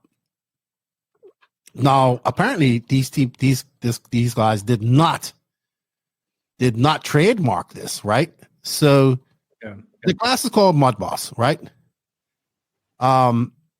Anyway, that caused a lot of stuff. So I'm kind of torn on this in two ways, right? The slash has done so much, right? So just, look, short course racing, damn, drag racing started with this chassis, like this type of chassis. Yeah. The people that race oval now, you mostly use like race this class, MUDBOSS, modified, race this type of car. I get where the Salvas are coming from, but they never trademarked the name. I get that TRAXXAS never contacted them and all that stuff, but MUDBOSS was the name of the class, right? TRAXXAS makes a car with a body. It's more than just a body. It's got a few things to make it different, pretty much based off a slash chassis. But ready to run. You can run these things. And people need to look at the big picture. Like the amount of people that this will help get into oval racing at a very cheap price, right? Yeah, I get it. The Salvas made MUDBOSS and that they made it famous and all that stuff. I get all that. I'm not taking away from that. But I think they actually went out after a while. I don't know how long trademarks talk, but they did post a message June 21st, MUDBOSS TM. And then it had about 126 comments. And it just kind of went on. But my thinking is, yes, TRAXXAS probably sold a lot of slash cars to the oval world, but people run slash in oval. Like they have a whole another body, like looks like a real car that they use. Like it's the oval world. Like you just need to fit some parameters and weight and all that stuff. So there's various Mr. chassis, but the most popular chassis is probably the slash. So I think this was in my opinion, I think this was a. So why did TRAXXAS end up changing the name then? I think because of all the fuss and fight, this is what they said. Update. The newly released slash MUDBOSS is a hit. Everyone loves the performance and features, and we are seeing excitement grow for oval racing as these new machines arrive on the track. However, we've decided to make a name change. Slash MUDBOSS is now called slash modified. The new name more accurately reflects the full-size modified dirt oval racing that originally inspired us to create this model. The vehicle itself is completely unchanged, and going forward, you will see the word modified replacing the word MUDBOSS on our website, packaging, and other related materials. Slash modified is available now at your local hobby shops. I think either the MUDBOSS trademarked it, or they just didn't want TRAXXAS didn't want to get sued. Imagine TRAXXAS don't want to get sued, and they sued quite a lot of people. But for me, I think people are fighting over a name of a class instead of looking at the big picture of this. Don't get me wrong. I understand maybe why the Salvas are upset, but you made a lot. You made over. It says 5 digits, so you probably made $99,000 or less, right, off this body and this different type of body, and then not just a slash. Yes, TRAXXAS sold a lot of slashes to people to get into into oval. So it's kind of like everybody helps each other out. You scratch my back, I scratch your back. Obviously, the bodies resulted in more slashes. People bought more slashes because they were cheap and easy and parts are available. So everybody benefited from this. Yes, TRAXXAS sold more slashes. Yes, the Salvas sold more MUDBOSS. I think it's more about respect. Like they wanted, being as they called it MUDBOSS, they should have, they should have trademarked the name, right? I get it. But now, and also, like, did they it kicks into their profit now, because now TRAXXAS makes this body. They're probably going to make it way cheaper, right? It's going to come out in clear. They have it already fit for this already chassis. So that kind of cuts the Salvas out. So I understand that part of it too. But people still going to buy their bodies. Like people still, like people buy different bodies for cars. But anyway, wait, like what the? So they made body shows? Huh? They made body shows? Like yeah, they made, so you see that body. So you see this, right? This body shell right here. This type of body. That is what the Salvas what. I'll bring up what the Salvas made, right? Okay, so they basically they created this style of body and said, hey, let's run this body and call it this class.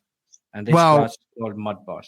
Right. So, but the Salvas made the first body of this. Yeah. Right? But that's basically what all like they did. That's what the kerfuffle's about. That's what it's all about. But basically, they bought this car. But really, it's going to cut into their profits. Really, that's what's going to happen.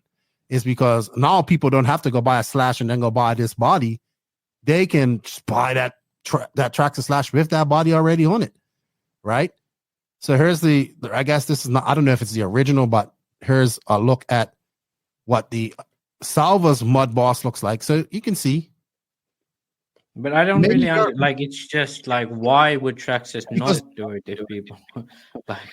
No. But this is the class that these guys run in. This type of body is the class is now called MUDBOSS class. It has a set of rules and all that stuff. But was it that before this body was created? No, it's called modified in the real world. They didn't have this. They have a few different classes in Oval. They have like that sprint car, like with the wing. They have this class. They have a class where you can wear like a real style body of a car. Yeah, like where you race it. And they probably have a few more classes that I don't know about. But this and the sprint cars are like the ones that are based off what real ovals look like, real oval cars look like. So basically, TRAXXAS came out, called it MUDBOSS, didn't give these guys the props that they deserve. These guys got upset. And then TRAXXAS said, fuck it, we're going to just change it to modified. Fuck all the issue. I think that Salvas actually trademarked it because they, in their posts, let me bring that up if I can. In their post, they say, if you go up, see, this is also like a body for their 7-scale cars. That looks pretty cool, actually. So, they said, look, MUDBOSS TM, that was June 21st. So it looks like they might have trademarked that, and now TRAXXAS changed it over to modified. Okay. In the end, not the biggest deal in the world for me, but people need to look at the big picture and think like, wow, this is going to make it easy for people like me. I would go buy one of these damn TRAXXAS modifieds and just go race it. So I want to do some modified. This is the easiest way to do it. Yeah. And there's going to be parts. It's a, so yeah, that was a big kerfuffle. And then we had the RC10T, which happened a couple of weeks ago, which caused a lot of kerfuffle with people as well. Like, I think one of the top, not Tom, he's like an RC guy. Oh, but he races. He's an English YouTuber. Oh, I can't remember his name. It will come up. You probably know he's like got about 10,000 subs, but they do a lot of RC stuff, right? Racing stuff. So they made a post about it. So the RC, remember the re-release of the 10T? The RC10, associated RC10. Yeah, we talked about it in the podcast, right? Yeah, but I didn't know what you meant that day. But I since I kind of, figured it out. Like there was a whole bunch, like CML was pissed off. A whole bunch of like associated were pissed off because they're just doing direct sales, which is wrong. But that's the way RC is right now. That's the way of the, free world and capital market and so on. Sponsor culture. All right. Yeah. Any more RC news we need to go over before we move on, Max? I don't think we have anything. All right. Try to look for everything. Yeah, if we missed something, I'll tell you this. If you're a fan of the podcast and you love what we're doing and you see some sort of news or anything going on there, don't be afraid to message Max or me and just leave a link. And we'll add it because we don't see everything. All right, Max. Up next is the Corsatec USA race reports, race recaps, brought to you by Corsatec USA, who's actually got a sale on right now. You can save up to, I can't remember the percentage, but there's a coupon code. I actually posted on my Facebook. I'll post the link and the coupon code in the written description of this podcast. But Corsatec USA is your one-stop shop for all things Corsatec in America. You can now purchase all of the Corsatec range of products for nitro and electric powered vehicles with their electric and nitro systems and accessories used by world and European champions David Ronnefeldt and Robert Badier. Established in 2022, Corsatec was founded by Adrian Bertin and Oscar Jensen, both European and world champions in their own right. Corsatec was made by racers for racers, all available in the USA. And we have a link in the written description of this podcast, and I will put up the coupon code for that at the very beginning. Thank you to Corsatec USA for all the support. We greatly appreciate it. All right, Max. So we have a few races. I opened Facebook because I saw I had a notification. Yes. And I saw the best bit of news that I've seen. We got Since some I've started. We got some breaking news. Mid-podcast breaking news. Let me show you. This is freaking amazing. Look at this, dude. Just as we go into race recaps. Yeah, look at this. Pink wheels, man. It's freaking pink wheels. Oh, shit. I have nothing wrong with pink wheels, to be honest. But these are 10 scale? Yeah, all 10 scale. See, well, it's Schumacher. Orange wheels, green wheels. I like the green wheels. All kinds of wheels. Very, very top-notch reporting there, Max. Top-notch reporting. Dude, I think what the hell? This is freaking amazing. No black wheels. I like black wheels. They have black wheels already. I know, but I think this orange would go if you're a paint job, to be honest. Yeah, I have orange stickers already, but I like orange wheels, you know. All right, let's look at some races that have happened over the couple of weeks. We had the BRCA 10 scale electric off-road nationals in round number 3, held at June 8th to 9th at Stotfield, United Kingdom. Two-wheel drive, so Tommy Hall, Neil Craig, and Ben Smith. You did talk about Ben Smith the other day. He has got another podium on his hands in two-wheel drive. The wily veteran Neil Craig in second. And four-wheel drive, we saw Tommy Hall, Jamie Hall, so the Hall brothers went 1-2. And Thompson Phipps, no idea who he is, but he got a third place in the Nationals. So congratulations to him. Shucks. We have the BRCA 10 scale electric off-road Nationals round number 4, held June 29th to 30th. Bury Metro, United Kingdom. Tommy Hall once again takes the win. Your guy. It's like Ben Smith takes second and Neil Craig takes third. Does Ben Smith not run four-wheel drive, or he's just not happy? That's not a four-wheel drive guy. I don't really know about that. Why he doesn't do well in four-wheel drive, but I'd imagine he'd run both. But he's doing much better in two-wheel. But yeah, Ben Smith. And then in four-wheel drive, you see Tommy Hall taking the win, and with that, he confirms the four-wheel drive championship. Thompson Phipps, who finished third at the previous race, and Johnny Skidmore in third. So congratulations, Tommy Hall, on taking that four-wheel drive and probably gonna take the two-wheel drive the way it's looking. All right, he's been on a spree of winning. Yes, we had the Efra 10 scale Nitro Touring Car Euros that happened actually the same weekend as the Nationals, I believe. Yep, June 19th to 22nd at the Model Club Thionvillos in France. Thionvillos. I'm sorry, France, for butchering that. But the finals, we had Balastri, Groskamp, and Gruber. No surprises at any three of those names because each one of them have won world championships and European championships. So no surprise there for me. Is this how many entries were at this class? Because, dude, well, I was trying to look for it, but I couldn't find it. If there's a class that's like Diane and RC, this is it. Yeah. Well, I think it's like you said, it's just become just as hard and just as expensive as doing a 1/8 scale GT. Oh, I got hiccups. But like the World Championships in Costa Rica, we were supposed to go on and do the coverage. Crickets. We had about to tell them we can't do it because they haven't sent any money. They haven't done anything.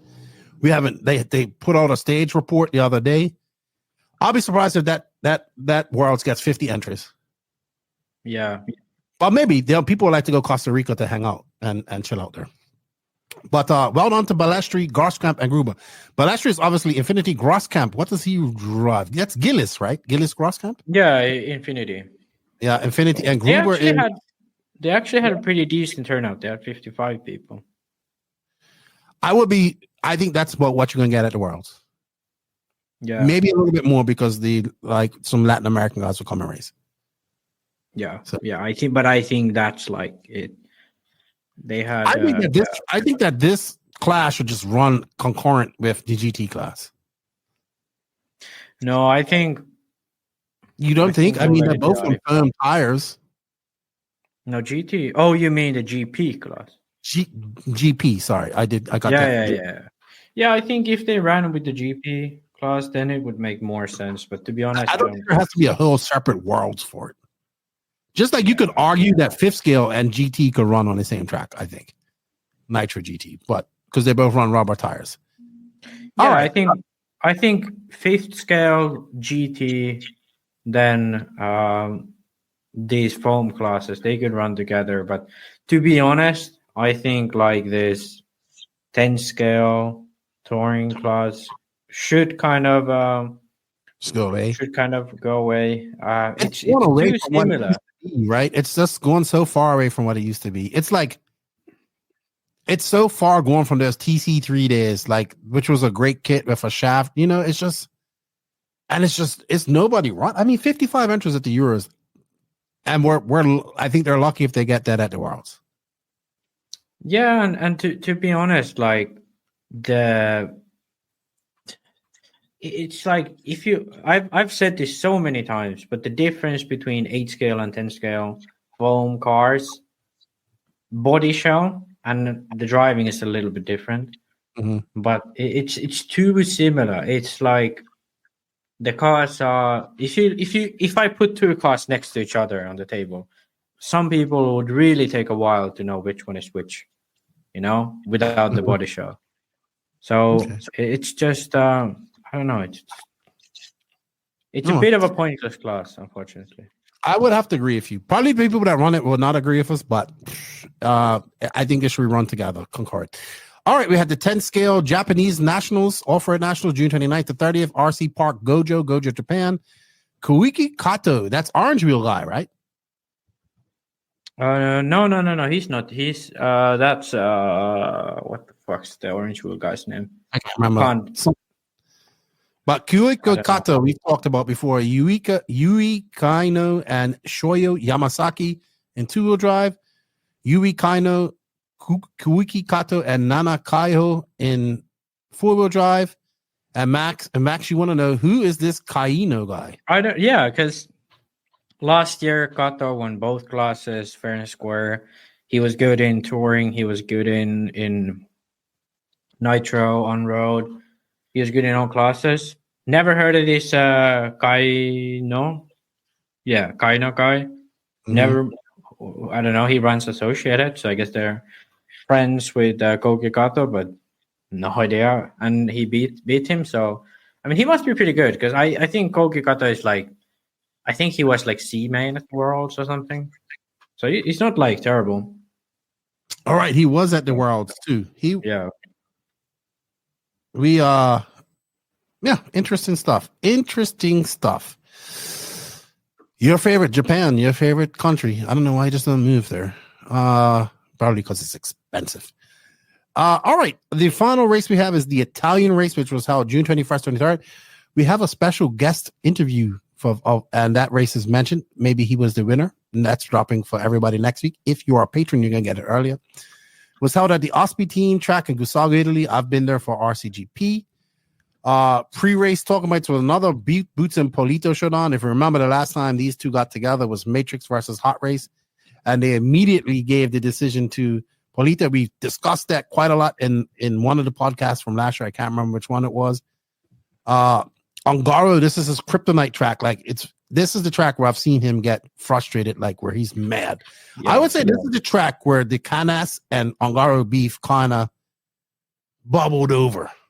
It wasn't full bore like Mount Vesuvio eruption, but it was like a little bit of ash spewing out, and like leading to the eruption because they don't. I mean, from what I heard, like Canas and Ongaro, like before they like their dads used to talk in the pits and all that stuff. Now, not so much. It's like we're out. You're my enemy. So yeah, but I think, like you said, I can't confirm like when was the last time Ongaro won at this track, but I feel like every time there's a race at this track, someone else wins apart from him. And he always leaves upset. Remember the Reds GP? He was mad. He didn't take his. So this track, yeah, he didn't even make the podium. Yeah, this track does something to Ongaro. He does not like it. But they had it rained, so they had to compress the whole 200 entries or whatever into one day, and they ran they had Truggy, they had EP, they had electric buggy. Ongaro won Truggy, followed by Barufalo and Mattia. Polito. No, it wasn't Polito, it was someone else. Oh, Mattia Corrillo. Yeah, no idea who that is. I was lucky. Like I was like, what the fuck? They run Truggy in Italy, but I was lucky because you'd have given me so much shit if they had actually good amount of entries. But they had only 7 people driving. Okay, only 7 people. They on whole of Italy, they found 7 people who will drive Truggy. Okay, it's probably more people that were going to race short course truck at the Nationals last year because I was listening to the NERP podcast. Yeah, I remember that one. The NERP podcast, and the guy G, he's like, I really want 4-wheel drive short course and mini truggy to be run at the Nationals, and I don't care if I have to go buy 5 entries just to have it placed. I'm like, should be like a full. If you can't field a full field, then no go. But E-Buggy, Ongaro, Canas, and Bourdon single final with Ongaro domination. Boots ran out of battery from second place. Now in Nitro Buggy, which was actually have the video up here, which was run. We got a bike out there running at the moment, which was run under the lights. And this place does not have the best lights. You'll put it on and play it while it goes. There's Max and I down in the corner. So Boots went on to win this race. This is like his home track, but he says, to be real, it's just like everybody's home track. So yeah, it's kind of this stage on the Boots' home track because Ongaro lives like a good few hours away from this track, but I bet he comes here quite a bit. Bourdon, I think even Trevisan, Polito, all these guys, they practice here all the time. So yeah, Valente, same. It's his home track too. Yeah, but there's a lot of fast guys that run at this track that are fast. Yeah, this is like the closest track to the Reds factory. So like this is 5 kilometers away from the Reds factory. So a lot of those guys who run Reds, you usually also run at this track. And so on. So yeah, but I was quick. I didn't watch the whole main like from start to finish, but I quickly scrolled past it, and it seemed like Boots kind of gets by somewhere right here in the beginning and the first few minutes, and then after that he kind of leads till the end. Ongaro is close by all the way until he has technical. I think he flames out because he comes back, but couldn't really tell what happened to him. And then Boots just kind of ran away with it since then. But it was like looking decent for Ongaro for a while, but then the flame out kind of killed it again. Yeah, also, this is where kind of Boots turned his career on last year this time at this race. Yeah, this was the one he was battling against Polito, and then lost lap pass. No, yeah, that was there was 2 races. Huh? Reg GP is where the controversial pass was. Yeah, but it was two races. I know. So they had 2 races. One was where Boots actually won. Yeah. Which was this one? Oh, Ongaro made his mistake. Yeah, that's where Boots got by. Yeah, I think Ongaro just clips the pipe. That's it. Yeah. Yeah, but I think Boots won the Italian race last year as well. And Polito was second. And I think Boots passed him on the last lap. And then at the Reg GP, Boots passed him again, but this time he got a penalty.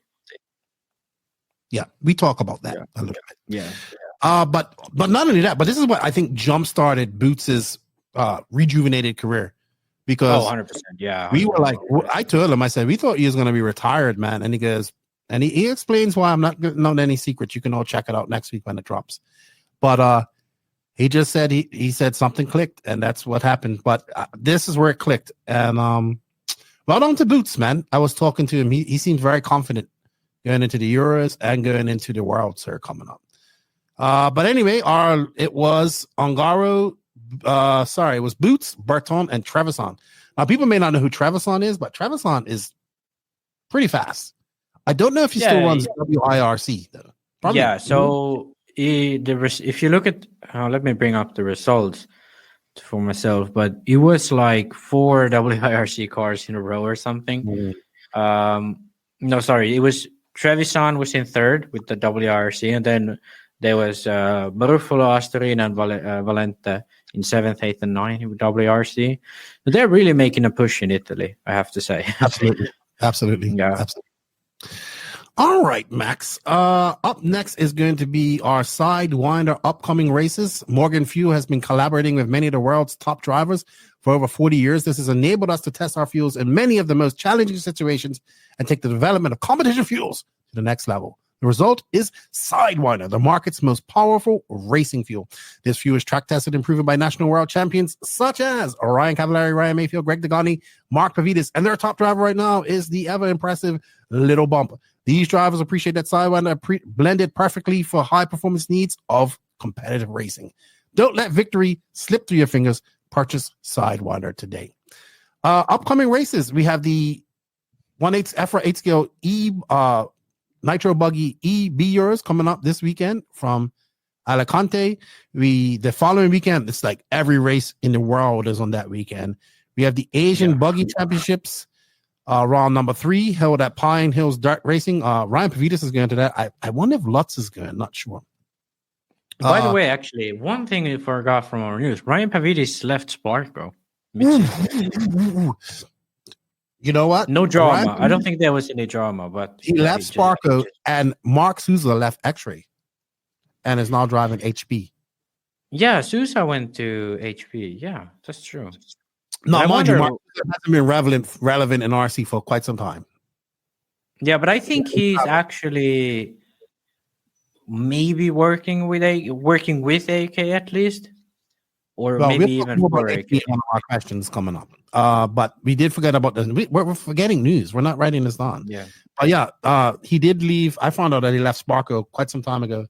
I don't think he's going to get better than Sparko. Like for Pavidis, I don't think he's going to get better. I think he more. From what I understood, it was kind of a thing where he wants to stops racing, kind of goes into school and so on. But I don't really know. Who knows? Who knows? Kind of unfortunate because he was talented, but I don't think he ever really lived up to his full potential. So we had the Afro 5th scale off-road Euros coming up. We have July 22nd, 27th. I'll actually be off that weekend because I won't be at Wicked Weekend. We have RC Pro-Am, which I'll be at the 11th to the 14th. Can't wait for that. That's going to be pretty stacked. We have Wicked Weekend coming up.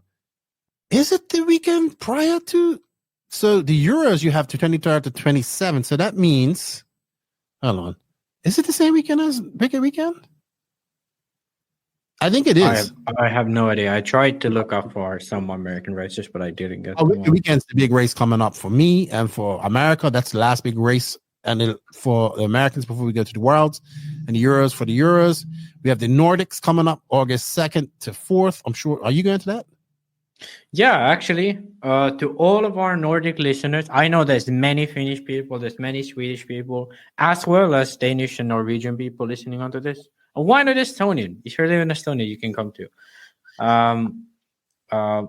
So 2nd to 4th of August in Stockholm. It's kind of announced late, some, bureaucratic issues. You know, it's in Nordic countries. We have bureaucracy. We have to get used to it. But it's happening from 2nd to 4th of August. And yeah, it's going to be good. It's going to be fun. Right at the center of Stockholm. It's a great track. I hope all of these fast guys come in. I hope Hampus and David come in, but it's right after the Euros. HagBerg, he's really fast right now. Hampus imaginary. Oh, yeah. Maybe I need to. I'll skip Hampus. I'll just message Oscar. You know. Yeah, like you and imaginary brother Rex, who doesn't exist. He's supposed to be working on our website, but hasn't. And then we have the 10 scale touring Euros coming up August 23rd. Asian Buggy Championship round 4, September 5th to 8th. Then, of course, the big enchilada, the 8 scale Nitro Buggy Off-Road World from Redovon, 8th to the 14th. I cannot wait. Super, super excited. And then the weekend right after that, we have the 10 scale Euros. And then we have Touring Worlds. We have Peach State. There's a lot of racing left. We got 5 months left in this year. So, but you know what else is coming up? The Dakota Slideways Midweight West Nationals Payout Race next weekend. Not this weekend coming, but the 14th to 16th. And we want to thank you for them for choosing the No Name RC podcast to promo their race. If you guys want us to promo your race, let us know. We have rates for everybody.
Wow. That's right. I am out of focus. The Dakota Slideways Midway Nationals in Aberdeen, South Dakota. If you want to get any more information on this cash payout race, go to check out Dakota Slideways on Facebook as well. All right, Max. Up next, we're going to take a quick look at the Elite RC NNRC Cup after the Nationals. Now, we don't have this all done up in our pretty overlay, and I will do a write-up for this once Danny does the points, but I want to say a big thank you to the Fullers, Mike and his wife, for sending this to me. It's the PDF of the standings at the moment, and we're just going to take a quick few minutes to go over this real quick. Let's put us down here in the corner. Let's let me get this up and going. 1 second, Max. Let's find that PDF. Hold on, where is it?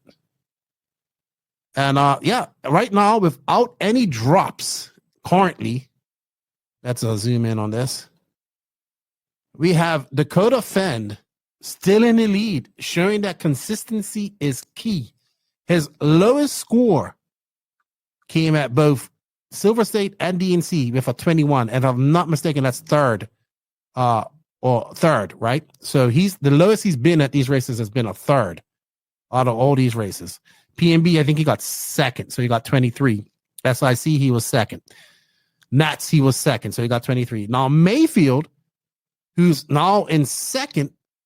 Now, this is without drops. With a drop, Mayfield actually is in front. So you can see her, that Dakota Fan, without any drops, has 111 points. Mayfield has 107. But if we use drops, Fan has 69 and Mayfield has 75. What's hurt Mayfield the most, but he'll be able to drop it, is that his lowest score was DNC, where he had a 13. We finished like 8th or something like that. I can't remember. And then SIC, I think he finished 5th, and he got a 19. In third, Brandon Rose, who's been consistent, even though he has a good win in there, but he's still been consistently in the top 5. He currently has 92 points. Ryan Lutz, 4th. Mason Fuller, 5th. Spencer Rifkin, 6th. The Wizard, Jared Wiggins, 7th. Bornhorst in 8th. Little Bump, still in 9th. David Ronafalk, who's only done 3 races, is still in 10th. Now, obviously, he will be dropped completely out of there because he won't be doing any more American races. We have Seth and Dan and Joey Bourdon, Ryan Cavallari, and JC3. So eliminate, I say eliminate Ronafalk and JC3, and I will put Mayfield. I mean, Mayfield is on top if I drop, but I think that these standings are pretty accurate. I think Joey Bourdon is in the top 11 races in America right now, in USA. Bornhorst still, Wiggins, Riff. I think this is pretty damn accurate, man. This goes to show what happens when you have a point system to determine. Yeah, I think if we look at the total points, can you see it? Yeah. Can you zoom in a little bit? I will zoom in some more. Yeah. If we look at the total points, obviously it's a battle between 2 guys. So this goes from like Supercross points. Mm-hmm. So we have how many races? We have so that's what we have Wicked. We have Wicked Weekend. I really want to throw the Worlds in there. I do. I think the Worlds should be there. Yeah, but I don't think the Worlds should be there, and I think it should be double points. But then you should count only Americans. No, it counts because it doesn't matter. Because the last races are Wicked Weekend and AMS, right? We only have 2 left. Exactly. So it's only 7 races. The Worlds was always a wild card, whether we was going to do it or not, and I think we should. So you know what? We're going to leave it to the public. Should we include the Worlds? Should it be double points? And should it be just for Americans? No, because we do have some Europeans in here. Not that it makes a difference. Because by the time they come to the drops and all that stuff, all these guys will be right on. No, but okay, think of this. If Ronafalk wins the Worlds, he gets 52 points. He would be on 95. See, yeah, but all these guys still have Wicked Weekend, New Worlds, and AMS to go. Yeah. Okay. So let us know what you think in the comments. Should we include the World shouldn't be? I don't think World should be double points though. Okay. We'll figure it out. Let us know. Let us know in the comments in YouTube and on Facebook. Should the Worlds be included? Should it be double points? Should it be just for Americans only? Let us know in the comments below. We want to know. We want to hear from you. Max, we have some BenchRC bench racing Q&A questions. We want to thank everybody that sent us some questions. We're not going to be able to go through all of them. We're going to pick some. So thank you, BenchRC. We have an affiliate link for that. I'll see Lucas and Brent and everybody next weekend at the RC Pro-Am. Make sure to tune in for that. That is going to be awesome. BenchRC.com, the Racer's one-stop online hobby shop. Choose from all the popular brands and variety in stock with super fast shipping and great customer service. BenchRC.com still has the local hobby shop feel with all the benefits of the internet. BenchRC.com is the exclusive distributor for Ultimate Racing, S-Works, Pro Circuit Racing tires, Nitro Lux fuels, and Assault RC performance products. So fill up your cart and check out at BenchRC.com today. Exactly. Fill up your card and check out at BenchRC. Use our affiliate link if you can. If you don't want to use our affiliate link, say, hey, I love the No Name RC podcast. I was watching Wheel and Trigger last night. Wheel and Trigger was really good a few weeks ago. Checking out. We haven't done a live show in so long. We need to do a live show. Well, I need to do a live show. Don't think it's going to happen this week. It might happen while I'm away. We want to thank everybody for getting their questions in. We're going to take a few from each of them that we can because we did get quite a few. First up, Ethan Voorhees. Here we go, Max. You know what? We're going to the 3-minute timer. Oh no. Not that you've adhered to any of this, by the way. Well, we're good. 3 minutes on this question. Oh, shucks. Let me start that all over again. Come on, Sam. Go on. All right. 3 minutes starting off. Ethan Voorhees. What are some of the general ideas for making a nitro car easy to drive in long mains? My e-buggy is always very easy to drive. My nitro buggy is very easy to drive in qualifiers and at the beginning of longer mains, but usually around halfway point of a main, my nitro buggy becomes unpredictable and harder to drive. Go ahead, Max. You're ready too fast. Basically, what he's saying is his e-buggy car lasts his 10-minute runs and his nitro car is good in qualifying, but when he gets halfway through his nitro main, his car, I know the answer to this. I know the answer to it. It comes to a halfway point of a main, my nitro buggy becomes unpredictable and harder to drive. Well, there's a few things that could be with this. One is too soft plastic, so it depends a lot on which brand you drive. But if the brand offers harder plastics, then try those. If your brand offers like arm stiffness or something, try those. That's one thing you can try. Another one, a very simple one, is just use thicker diffs. So it could be that, you know, it takes like 2 or 3 minutes for the diffs to warm up. Then it takes from that 2 minutes, another 10 to 15 for them to start, you know, cooking. So it might be like, you know, until 20 minutes, it's good. And then it goes bad even.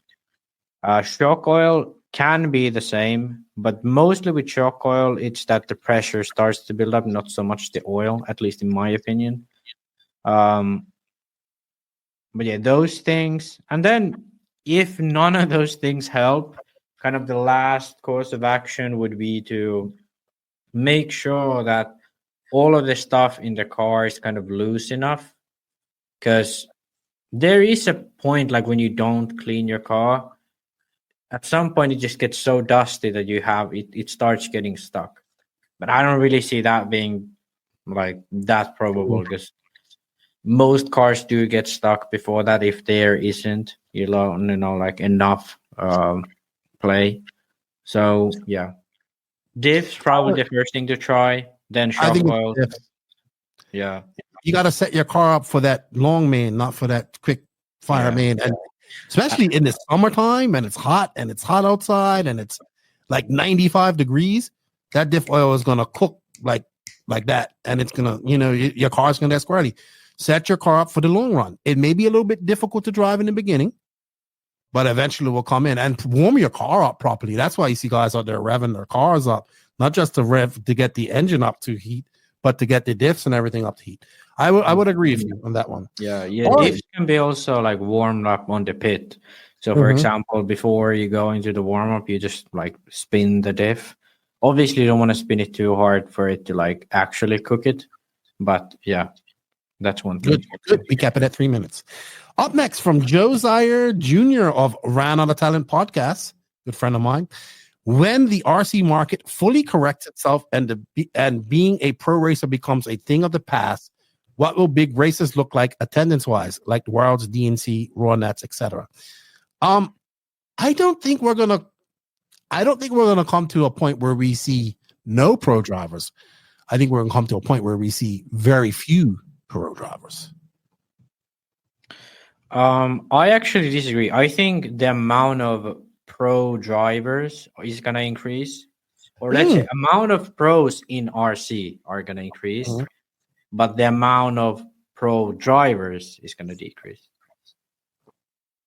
What? Explain yourself. You have 3 minutes. Okay, so I think like there is gonna be more room for people who do RC kind of like professionally. So let's talk like Adam Drake. Maybe even like people like JQ, you know, does his courses, all that stuff, and so on. Ryan Stiles Harris, maybe people like that who could do it professionally. But I really highly doubt that there's going to be more like people who just drive. I think it's gonna go. You mean they're gonna have a job, like a separate job in RC of some sort? Yeah, like racing's just gonna be like a. Yeah, I get it. I think that's gonna happen, but I still think there's gonna be some guys that are just get paid to race, but there's gonna be very few. It's very few now that make good money. So it's an interesting thing. Like Mike Hill always says to me, RC has to die before it gets better. So we'll see. We'll see. All right. Up next, Darnell DeBrew. He says, we recognize that HRCR is a world-class facility in the area where you wouldn't expect to get the turnout that they do, which it did. I mean, it's a beautiful facility. Great track. What can other track owners learn from Brian Eider and his crew on how to generate interest in RC racing in their communities and maybe even a world-class facility on their own? Inquiring minds want to know. First off, I want to say, not everybody can do what the Eider's done. We're talking about a $500,000 facility, and you know what? It still doesn't have a roof on it on top on the outdoor facility. So that's another $1.2 million. I was told, right? So the Eiders are a very nice family. They are avid racers. They have, this is not their main business, like at all. This is a hobby for them. Yes, they wanted to generate income, right? But it's not there to generate. It's not there. Like that's not what they live off. He was in construction. I think he's semi-retired. He just loves RC and he pumped a lot of money into this track and facility and racing because he goes around and races quite a lot. Him and his son Travis. Also, the Pacific Northwest has a decent sized community of racers that travel around to different races. They have 2 series up there. They have the Work Series with Justin Wild. Then they have the Northwest Championship Tour. I don't know if it's called that anymore. It might be Northwest Rage Tour. But if you look at the now, so what we're trying to say is not everybody can build a facility like this. It has an off-road track. The driver stand alone probably costs about $80,000 to $100,000 just for that because it's got an elevator in it, all that type of stuff. He has the tools, the know-how, the connections to build a track, the money to build a facility like this. So not everybody's going to be able to build a facility like this. There are very few people that can. A-Main being one, but it's a very beautiful facility. But if you look at the numbers of the Raw Nationals, it actually got less entries than last year. And last year, the raw entry numbers for the fuel nets have been going down since 2021. 2021 pretty much sold out. All right. It sold out like in a few minutes online. 2022, they held it early. It was at Adobe. It was like in March. Didn't get that much interest. Even last year, it didn't fill out at A-Main because it didn't have as many entries as it did at previous ones. It had a little bit more, I think maybe 20 more and maybe 20 more people. I can't remember. So this Raw Nationals did not sell out, unfortunately. And I think it comes down to one thing, and that's location. Even Chico, which isn't, okay, this race is in Idaho. I don't know. People say you can fly into Spokane and then drive 45 minutes. Maybe in America, that's easy to get to. Like once you're in America with flights. But like flying internationally, I don't know how much. I looked at tickets one time to get there. It wasn't easy. Same can be said about Chico. It's about a 3-hour drive from San Francisco. It's about an hour drive from Sacramento. But still, we did not see those nets sell out. Great facility. Everything's there. Fully covered pits, all that type of stuff. So I think it all comes down to location. Put this fuel nets in the Southeast, it will sell out in 15 minutes. Yeah. Put it there, put it back in RC up in the Northeast, it will sell out in 15 minutes. So it's the same. It's the same every time. It's like if you put an 8-scale race, south of Germany, south of France, west, northern Italy, something like that, you're gonna sell out the Euros in an instant. It's like everyone wants to go. When you put the Euros like all the way to Portugal, maybe even to like Redovan, where everyone's been so many times, not that many people want to go. It's farther away. It's harder to go. It's not as appealing of a location. But yeah, for example, e-buggy Euros, they're like fully booked. There's people who like would be going if there was more places, but there just isn't. Right. You put this LCRC 2021 people on the waiting list. You know? Yeah. So I'm not, and so but the IDers have put, the thing is, that is what they have done is not the norm. Not everybody can do that, right? They threw money. That is a big, expensive facility, and it's. I'm sure they wanted to make money, right? But it can sit there and not make money because it's like, it's like it's not his bread and butter. But I think to beat that, you have to put the money into it. I think the only thing somebody could do to beat that track is probably put a track with a roof on it, right? And that's, like I said, $1.2 million or something like that. And I'm telling you, a track is not going to generate. You're not going to. People don't understand. You're not going to make that money back. You're not. This is a work. Is when people do things like this track. Even the Chico track, they don't need that track, but they have it because they have some money. Thornhill is passion. A lot of these tracks are passion projects, like facilities like this. You see facilities like maybe not all in one, but like you look at a facility like Redavon, excellent facility. IBC, excellent facility. Just 8 scale. So in Europe, you see more facilities. In America, you see more tracks, but this is a facility for people. But I don't think everybody can copy the business model, right? Because most people who are going to put that type of money into a track need to make profit back. So it's not going to happen. Yeah, but, and I think, go ahead. Like what you said, like all the tracks you've been kind of listing off, all of them like figure widows. RC is like their whole life. Like his dad has a hobby shop. No, it doesn't, but I know what you mean. Like they love this stuff. It takes passionate people to do this, and the idols are no different, right? And also like shouldn't have sold out. Yeah. I'm not saying that it shouldn't have sold out, but it had a good entry comp. But he gets, like I said, he gets that work series in there. They got a whole bunch of entries, all that type of stuff. But you look at that, and that is beautiful. But you got to remember that with that came a big price tag. So it's not the norm for everybody. All right, let's move. And like I bet that race time makes like 2 or 3 times more money by having their event versus this. I mean, yeah, because that's what it's for. It's to make money, and they have more entries, but they also have to pay out, just like Joey has to pay out a lot at Silver State. They have to pay a lot out at these events. Well, how do I know? Because I've seen the inner workings. Well, I know, of course, but like the profit margin is significantly bigger. Right, because you don't have the expense of dealing with that for an entire year. You just deal with it for a week, right? Yeah. So it's a lot of money to put out for one event, but you can make a decent amount of money back. Yeah, it's like nationals. I can tell you that there, because I can tell you that Ida probably didn't make any money off the nationals. He probably lost money because the amount of money they put in there to make it happen. Yeah. If he broke even off the Raw Nationals, I'll be surprised. Maybe he can let me know. But it's a beautiful. I think you make quite a bit of money from the fuel laps. I'd imagine. Because from the Euros, as long as you get a decent amount of entries, you do not. Let me tell you how it works. That's why we're seeing less and less tracks bid on them. So you got $1,500 right from the start. Then you have to reach a threshold of entries, like 175 entries, before you start getting a percentage of that. And if you reach you get a per entry thing, right?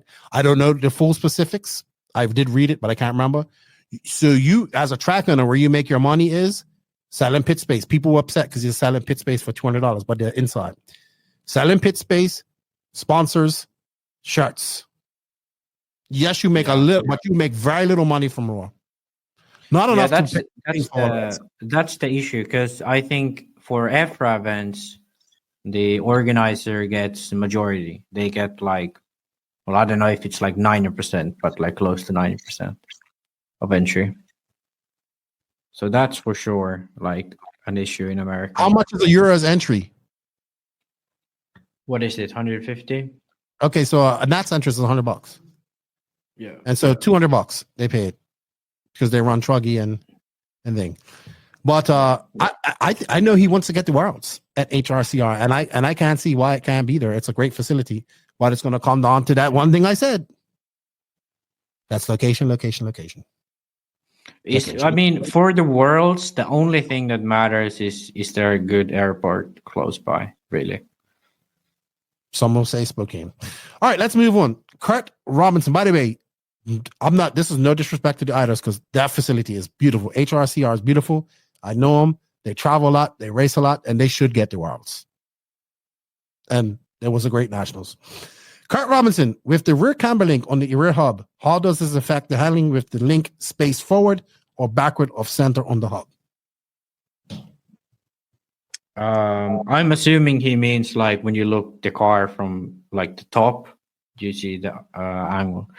This is actually interesting one because for a regular, hinge pin car, which most 8 scale, 10 scale cars are, touring cars are a little different these days because they have like 4-point, actually 5-point, suspension. But yeah, for hinge pin cars, it's mostly about, which way the tires pulled. So the tire wants to pull the car, forwards. So the tires go in front of the car, and the sort of chassis drags back. And because of this, the angle of the link kind of dictates, which way the hub is pulled when you roll. So when you roll and the link is angled, forward on the hub, it kind of pulls the car into, more towing.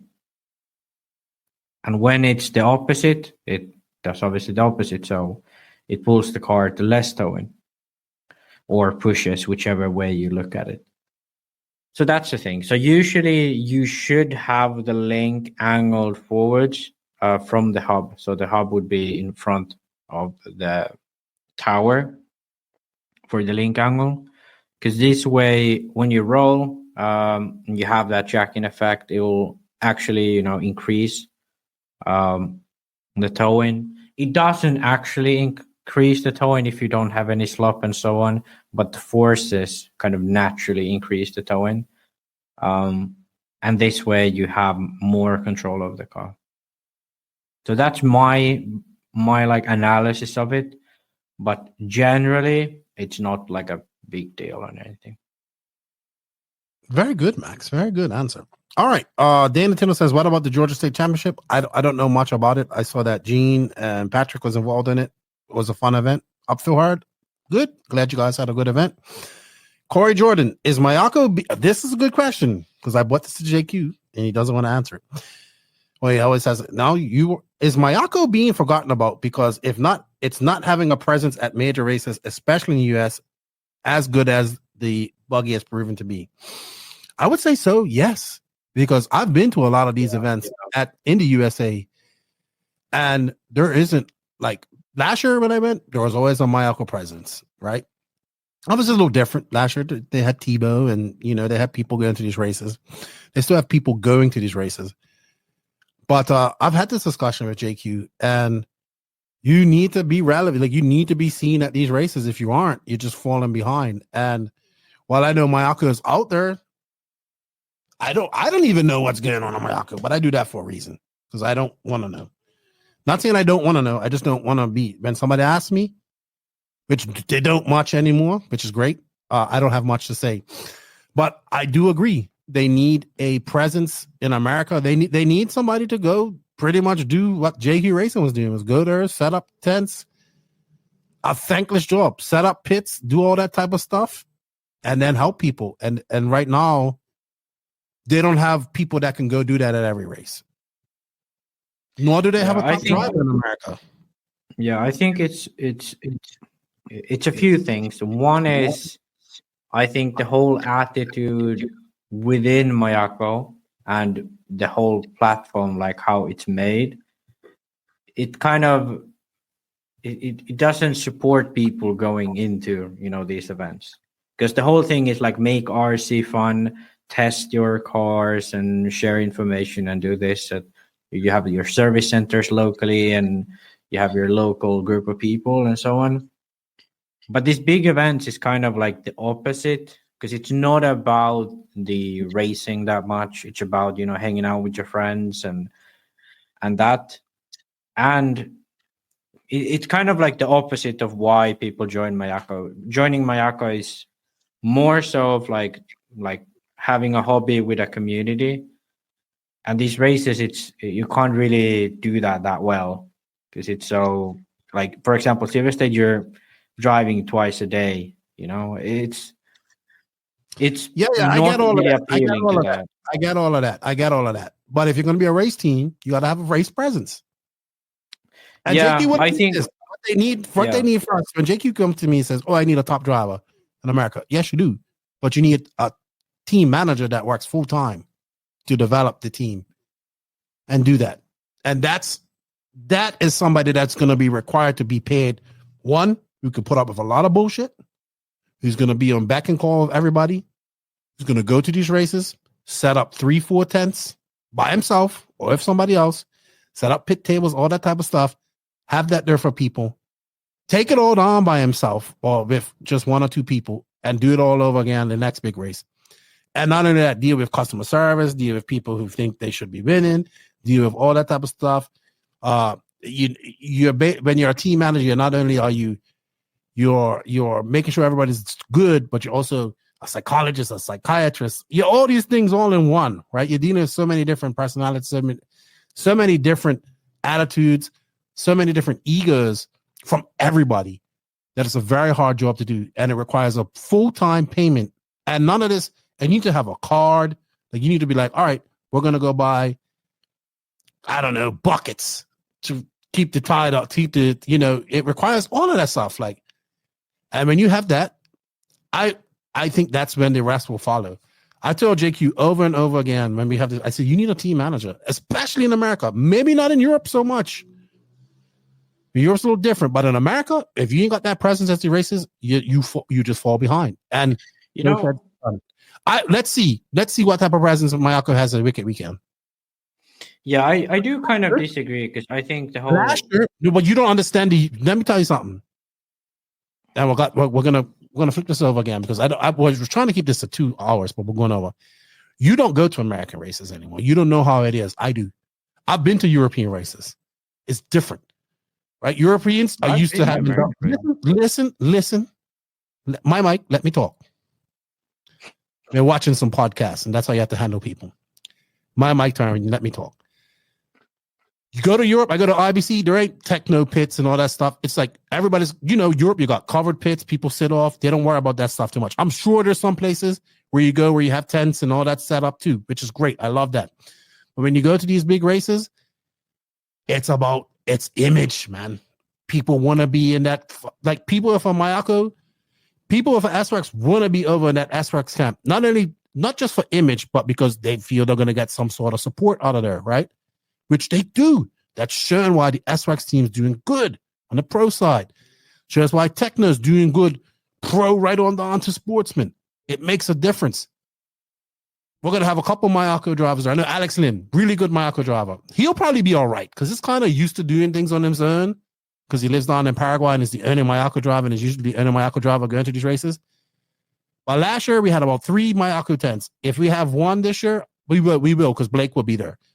But we went from having 3 tents full of people to probably 1 tent full of people this year at Wiki Weekend. And it makes a fucking difference. That's why these teams go out and do that, Max. And you aren't there. You haven't been to a race since 2019. It's changed. It's changed a lot. It's gotten a lot more competitive. People want to be there. They want that. If they break that damn part that nobody has, they broke it, even though they did 1,000 barrel rolls down the straightaway. They didn't land hard. They didn't break it. It just broke. They want to go complain to that team manager and say, look what broke, and they want to get that part for free. And if you ain't got that, you're behind, or sell it to them on their discount. So it's a big fucking deal in America. Now you can have the mic, and you have 1.5 minutes. So okay. So here's the thing. I think that's kind of the whole point of having membership instead of sponsorship. instead of having that, hey, we have a team, you're responsible for me because I'm part of your team and I'm your team driver, I drive and, so on.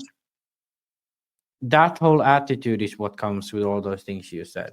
Whereas Mayako is kind of more, the attitude is more to building things together, building the car together, having ideas together, so on and so on. And those kind of races don't really offer a chance for it.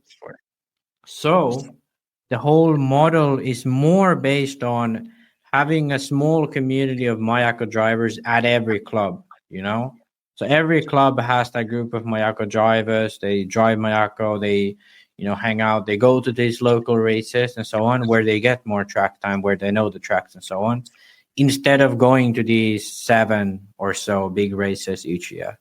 4 or 6 this year, I think. Well, guess what? Go ahead. Yeah. Because I think, sure, for us, these big races are a big thing. But I'd argue that if you look at the amount of people who race RC and the amount of people who go to these big events, it's probably like 5 times bigger, the ones that don't go to these 6 big events. And I think from a business standpoint, it can work without a big presence at these events. Granted, it's not for the worse, but I don't think it's necessarily something you must have. But I still think to be a relevant brand, you should have, a one, top driver who goes to these big events, or like at least, someone like a Drake. So when there is a Mayako driver who wants to go to Silver State, he has someone to go to, and ask for advice. But I don't think you necessarily need to have like all your guys travel to all of these events like Techno does. They have like, let's say 10, 15 guys. Guess what? That's why fucking Techno is huge in America and Mayako isn't. No, but I don't. I'll give you an example, and we're gonna rest this because we can go on and on. We got more questions. Mayako at least had a presence in Florida when Mike Walker and Trent Walker ran the car. Now they haven't ran they don't run the car. You don't see the only Mayako I see at a race is Andy Kirk, and I've been to quite a these FRCC races. You don't see no more Mayako tents. Trent was doing good with the Mayako car, all that stuff. So there you lost a big market. But that not only did you not lose that, but these guys also go to a lot of these bigger events in the Southeast. So now they don't go. Well, they go, but they're not representing Mayako. So you say that, but in the end, that's also what's hurt you too, right? So you go to Florida, there's no Mayako presence. No, there's but no I don't think so there's something going on, right? And you can say we just like to do it this way and we like to do it that way. That's fine. I get that. I understand what you guys are trying to do.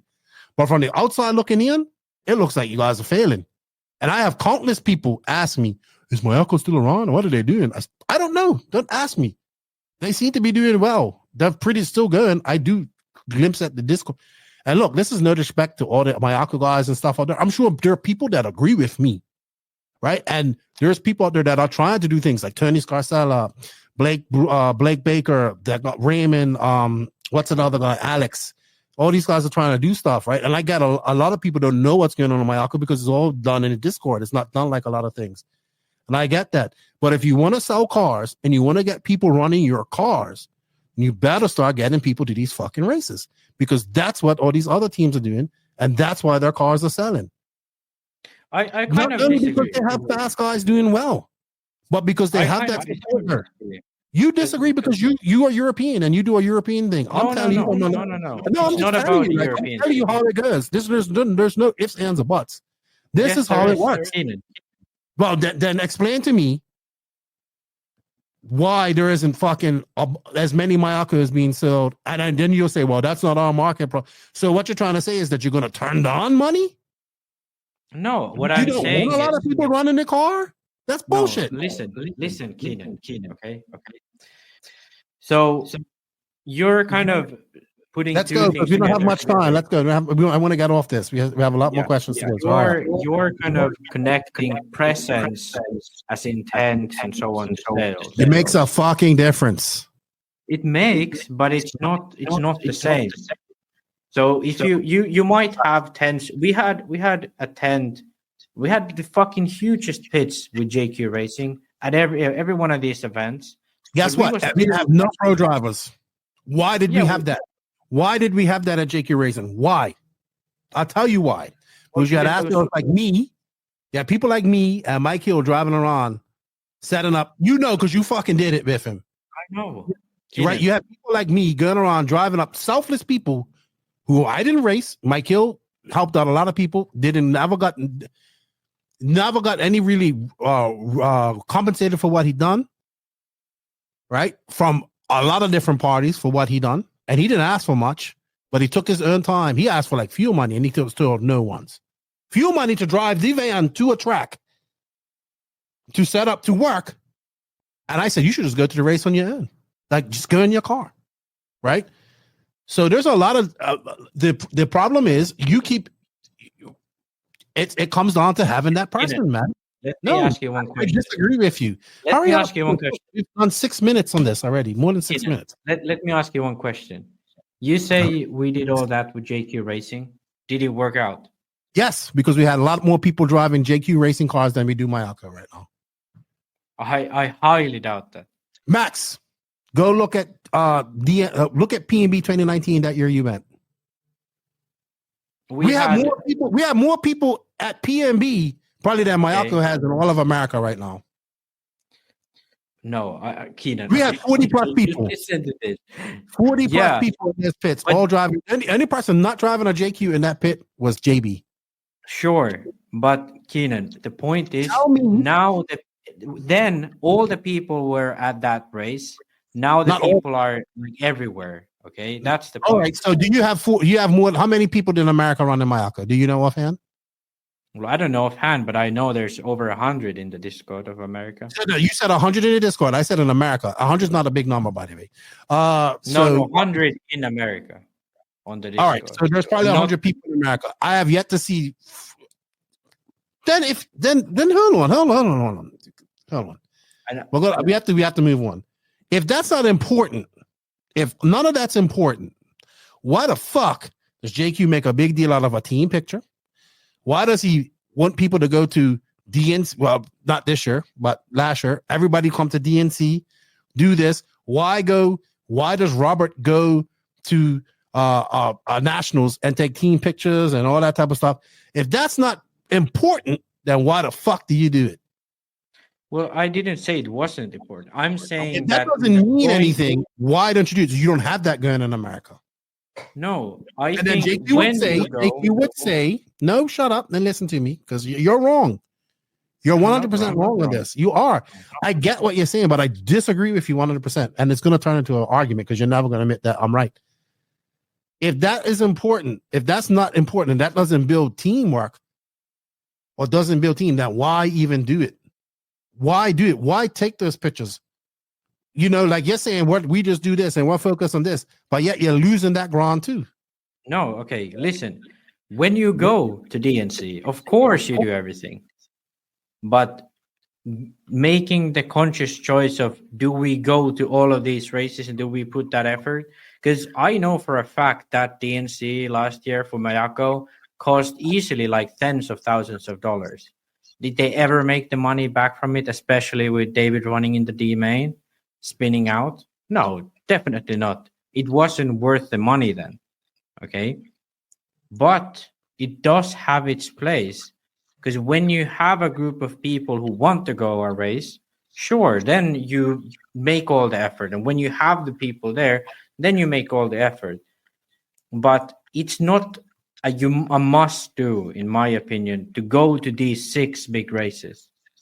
Like, why is it these 6 races that are so special? That's because you have no idea how the US market works. You just don't. And that's fine. You don't. You haven't been to one of these races in years. Kane and I got in this argument with you last time where you haven't been. Last time was 2019. That's 5 years ago. Sure. Shit's changed. Shit's changed, Max. No, like Why? Then explain to me this. Explain to me this. Why has S-Works grown so big? Yeah, they have a lot of money. They pump a lot of money. They go to these races, right? They set up everything. They do all that type of stuff. They have drivers. Okay.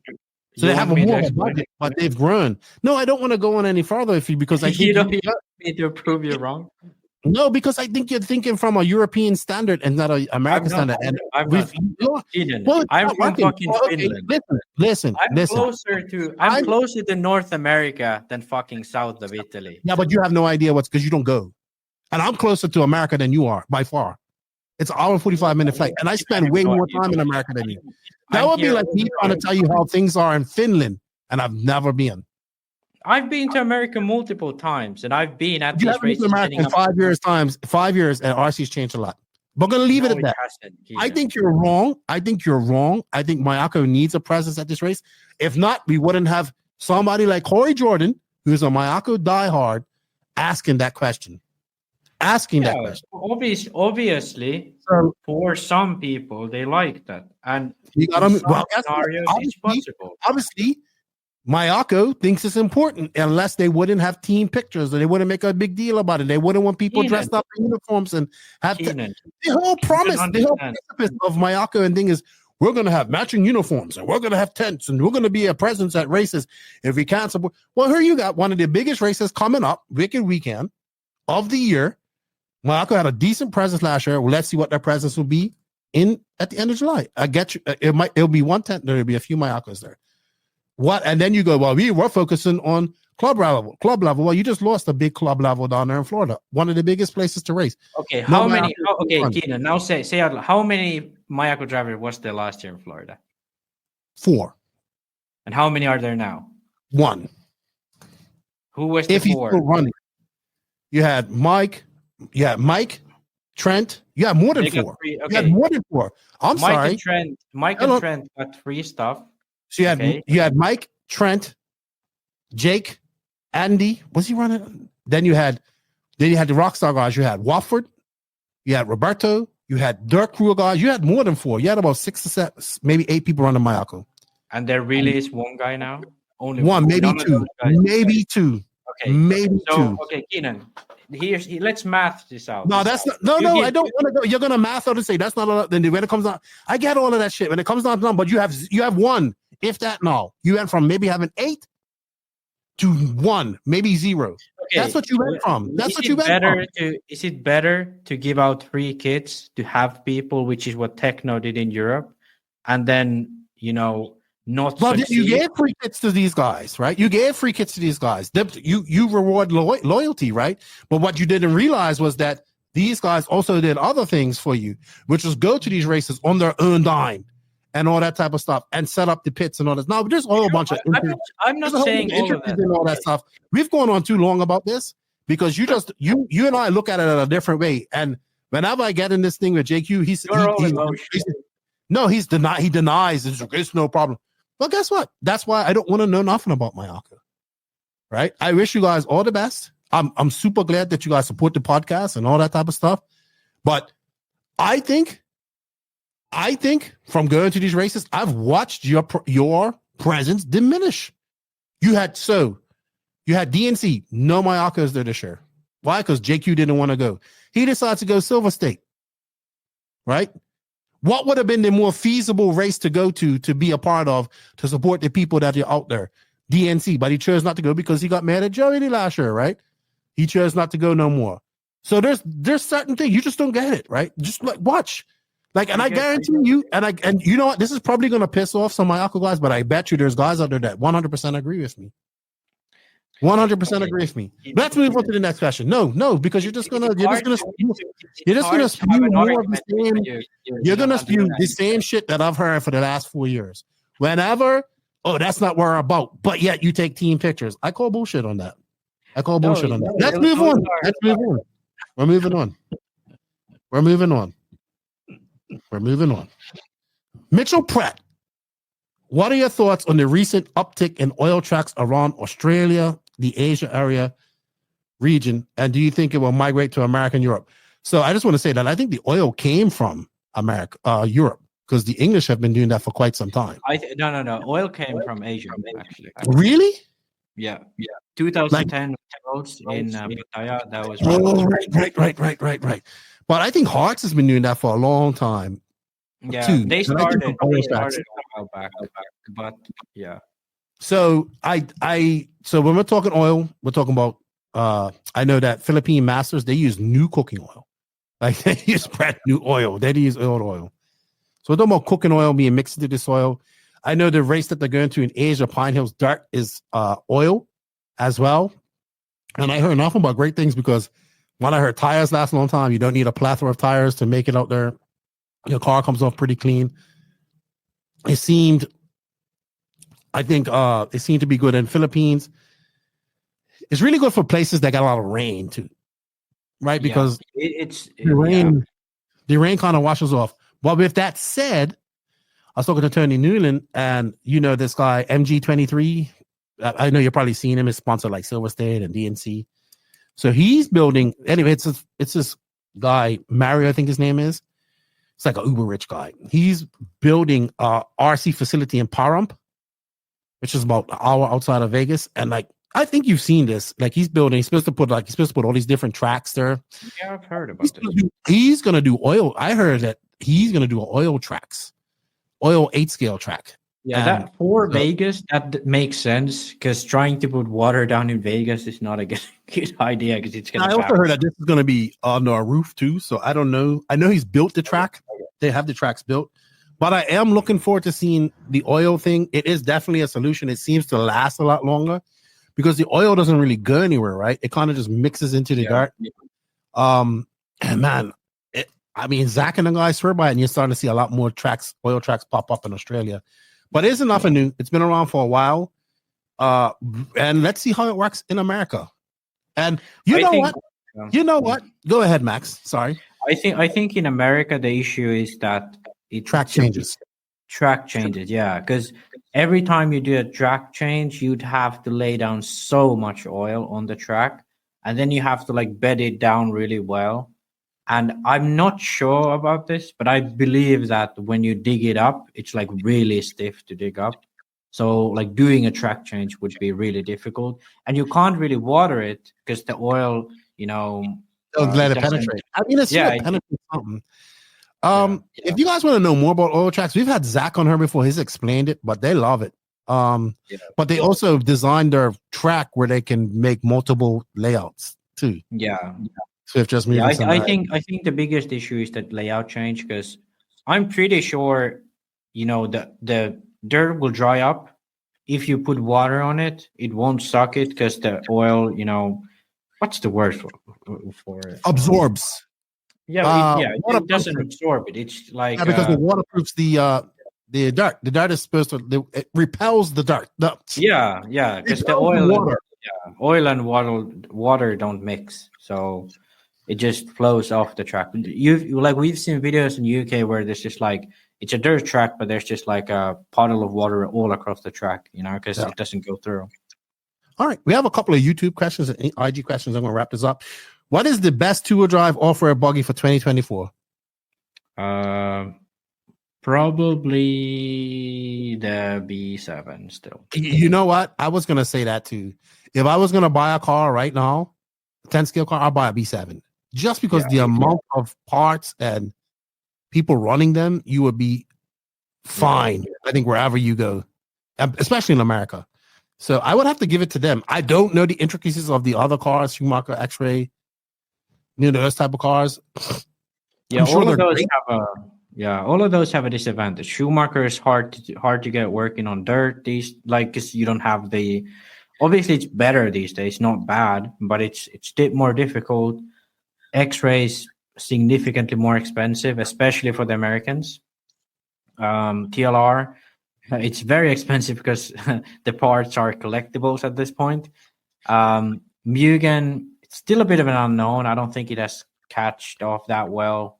Yokomo's, I think they need that four-wheel drive. Once they get that four-wheel drive, people like that. I think so too. Yeah. Yokomo is kind of non-existent. It still exists, but it's not that big. Yeah. NS Works is kind of similar to Mugen. I think this point, some people run it, but most people don't. Mhm. So yeah, I think Alright. Associated is like the best choice for 10 scale. So we agree on Especially in something. America. We agree on something. And by the way, I'll talk about that at the end. Next question. Do you think from Wombolt 82, do you think that that X-Ray regrets not keeping Testman? Do you think that X-Ray regrets not keeping Testman?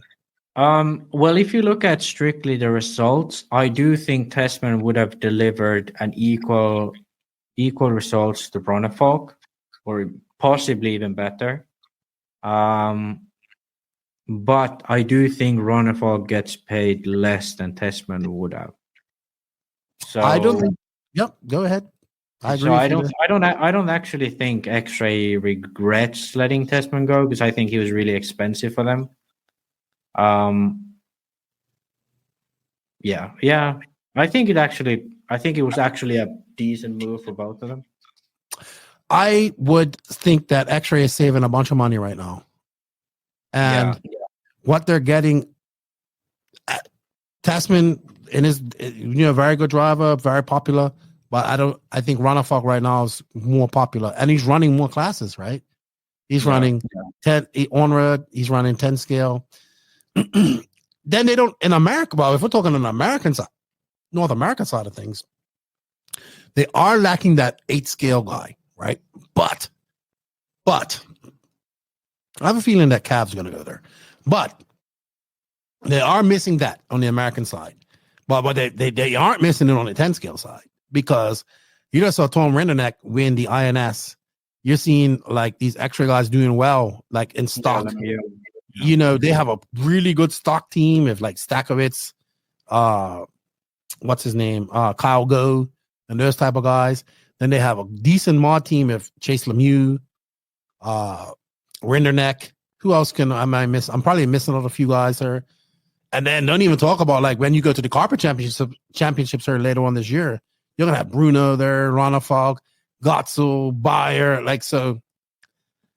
8 scale, yes, they may be lacking, but they'll find somebody, and they would have saved money. X-Ray America saved money by not paying Testman. So I don't think they regret it, because the results hasn't been a difference in results in the last year. And this is no disrespect to Testman. This guy, John Hill, says, what's a good ONROAD car to use? I'm currently racing a TRAXXAS Fortec. I mean, I don't know what you want to race, but what the hell is TRAXXAS Fortec? It's like a ready to run car. Now they do have a class for it, I think, but I would look at, I don't know, man, Automatics, X-Ray. I don't know what class you're running, like what you're running in, but ONROAD isn't our specialty. We do apologize, so we don't know all about that. Yeah, it depends like what you want. I think Automatics and X-Ray, because if you have now the TRAXXAS, it's kind of like a beginner level car. If you want to go like deep into racing, then it would be like an Automatics, probably the easiest. Yeah. Okay, I agree with you there. All right, let's get into some Instagram questions. That's it. Dog Days RC, should RAW allow racers to register in multiple classes with the same chassis to help increase entry counts for national championship races? For example, e-buggy, a 40-plus buggy, or two-wheel drive mod buggy. No, I think that you should leave it at that. I think my opinion of this is kind of clear. I don't think that's the answer. I mean, from a race track benefit, getting in more entries helps.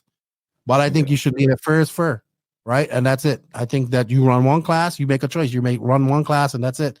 You run one class with that chassis. Sorry. Naughty Boy RC, will lay-down shocks be the new norm for 10 scale in the near future? Two-wheel drive, I can see it.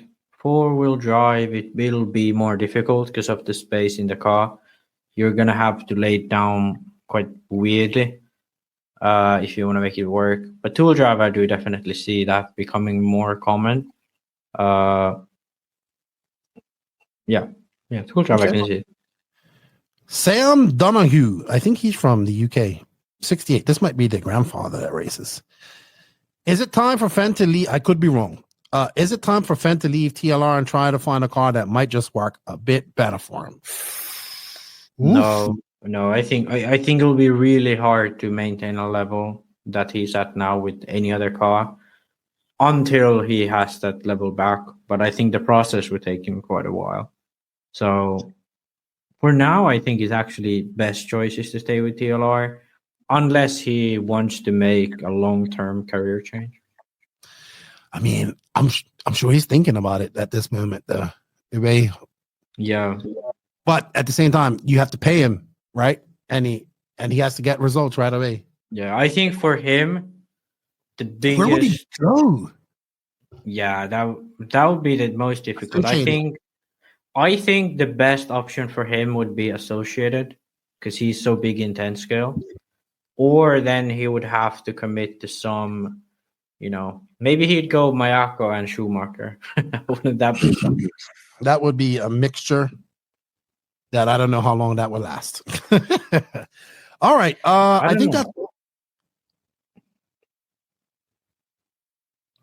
think that's all the questions we have. Yeah.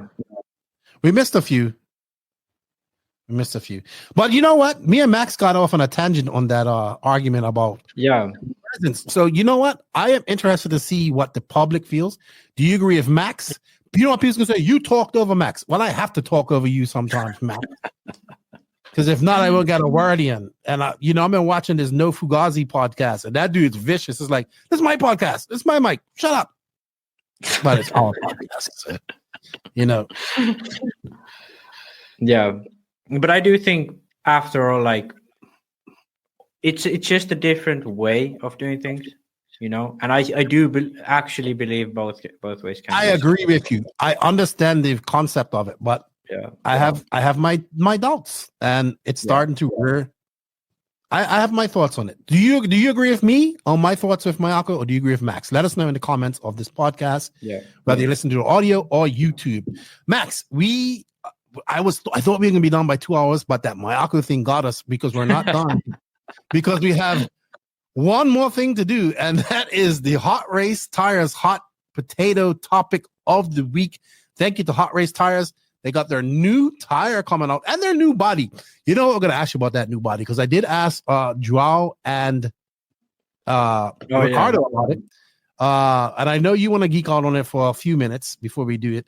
But yes, thank you to HOTRACE Tires for all their support. Thank you to Nicola, a man who's passionate about RC and making tires out of passion, right out of there in Italy as well as in North America. We thank you for the support. If you want to find out more information about HOTRACE Tires, you can. Links for that in the written description of this podcast.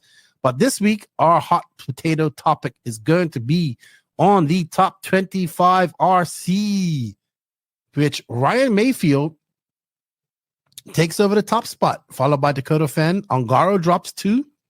JC3 stays at 4. Elliott Boots stays at 5. Ronafalk at 6. Berton moves up 2. Rivkin moves down 1. Rose moves up 1. Fuller drops 2 to 10th. Ryan Lutz up 1 to 11th. All right, so after the Nationals, I don't understand why they didn't have the Italian race in this. I think it probably could have made it. Maybe didn't have enough guys in the top 50 to run it. I don't know. I think it's crazy because they had there's 4 people already. No, 5. There's 6 people on this list only who was there at the Italian race. So it would be crazy. I think there's actually a similar amount on both. So the Italian race. Ryan Mayfield, best driver in America, not best driver in the world at this moment, I would say. I was surprised to see Mayfield actually take the top spot. Granted, I think he should have passed Fenn. Mm-hmm. Yeah, I think that was clear. But I don't think, by any margin, I don't think he has performed that well this year that you'd put him above of Ongaro. Oh, he has 2 wins? He has PNB and Nationals wins. So we're not taking away from that. 2 big wins at 2 major races. Dakota Fan has no wins this year, and he's still in second. But if you look at it in our NNRC points, it's still in first. You know what? Ryan Mayfield, Dakota Fan, David Angaro, JC3, Elliott Boots.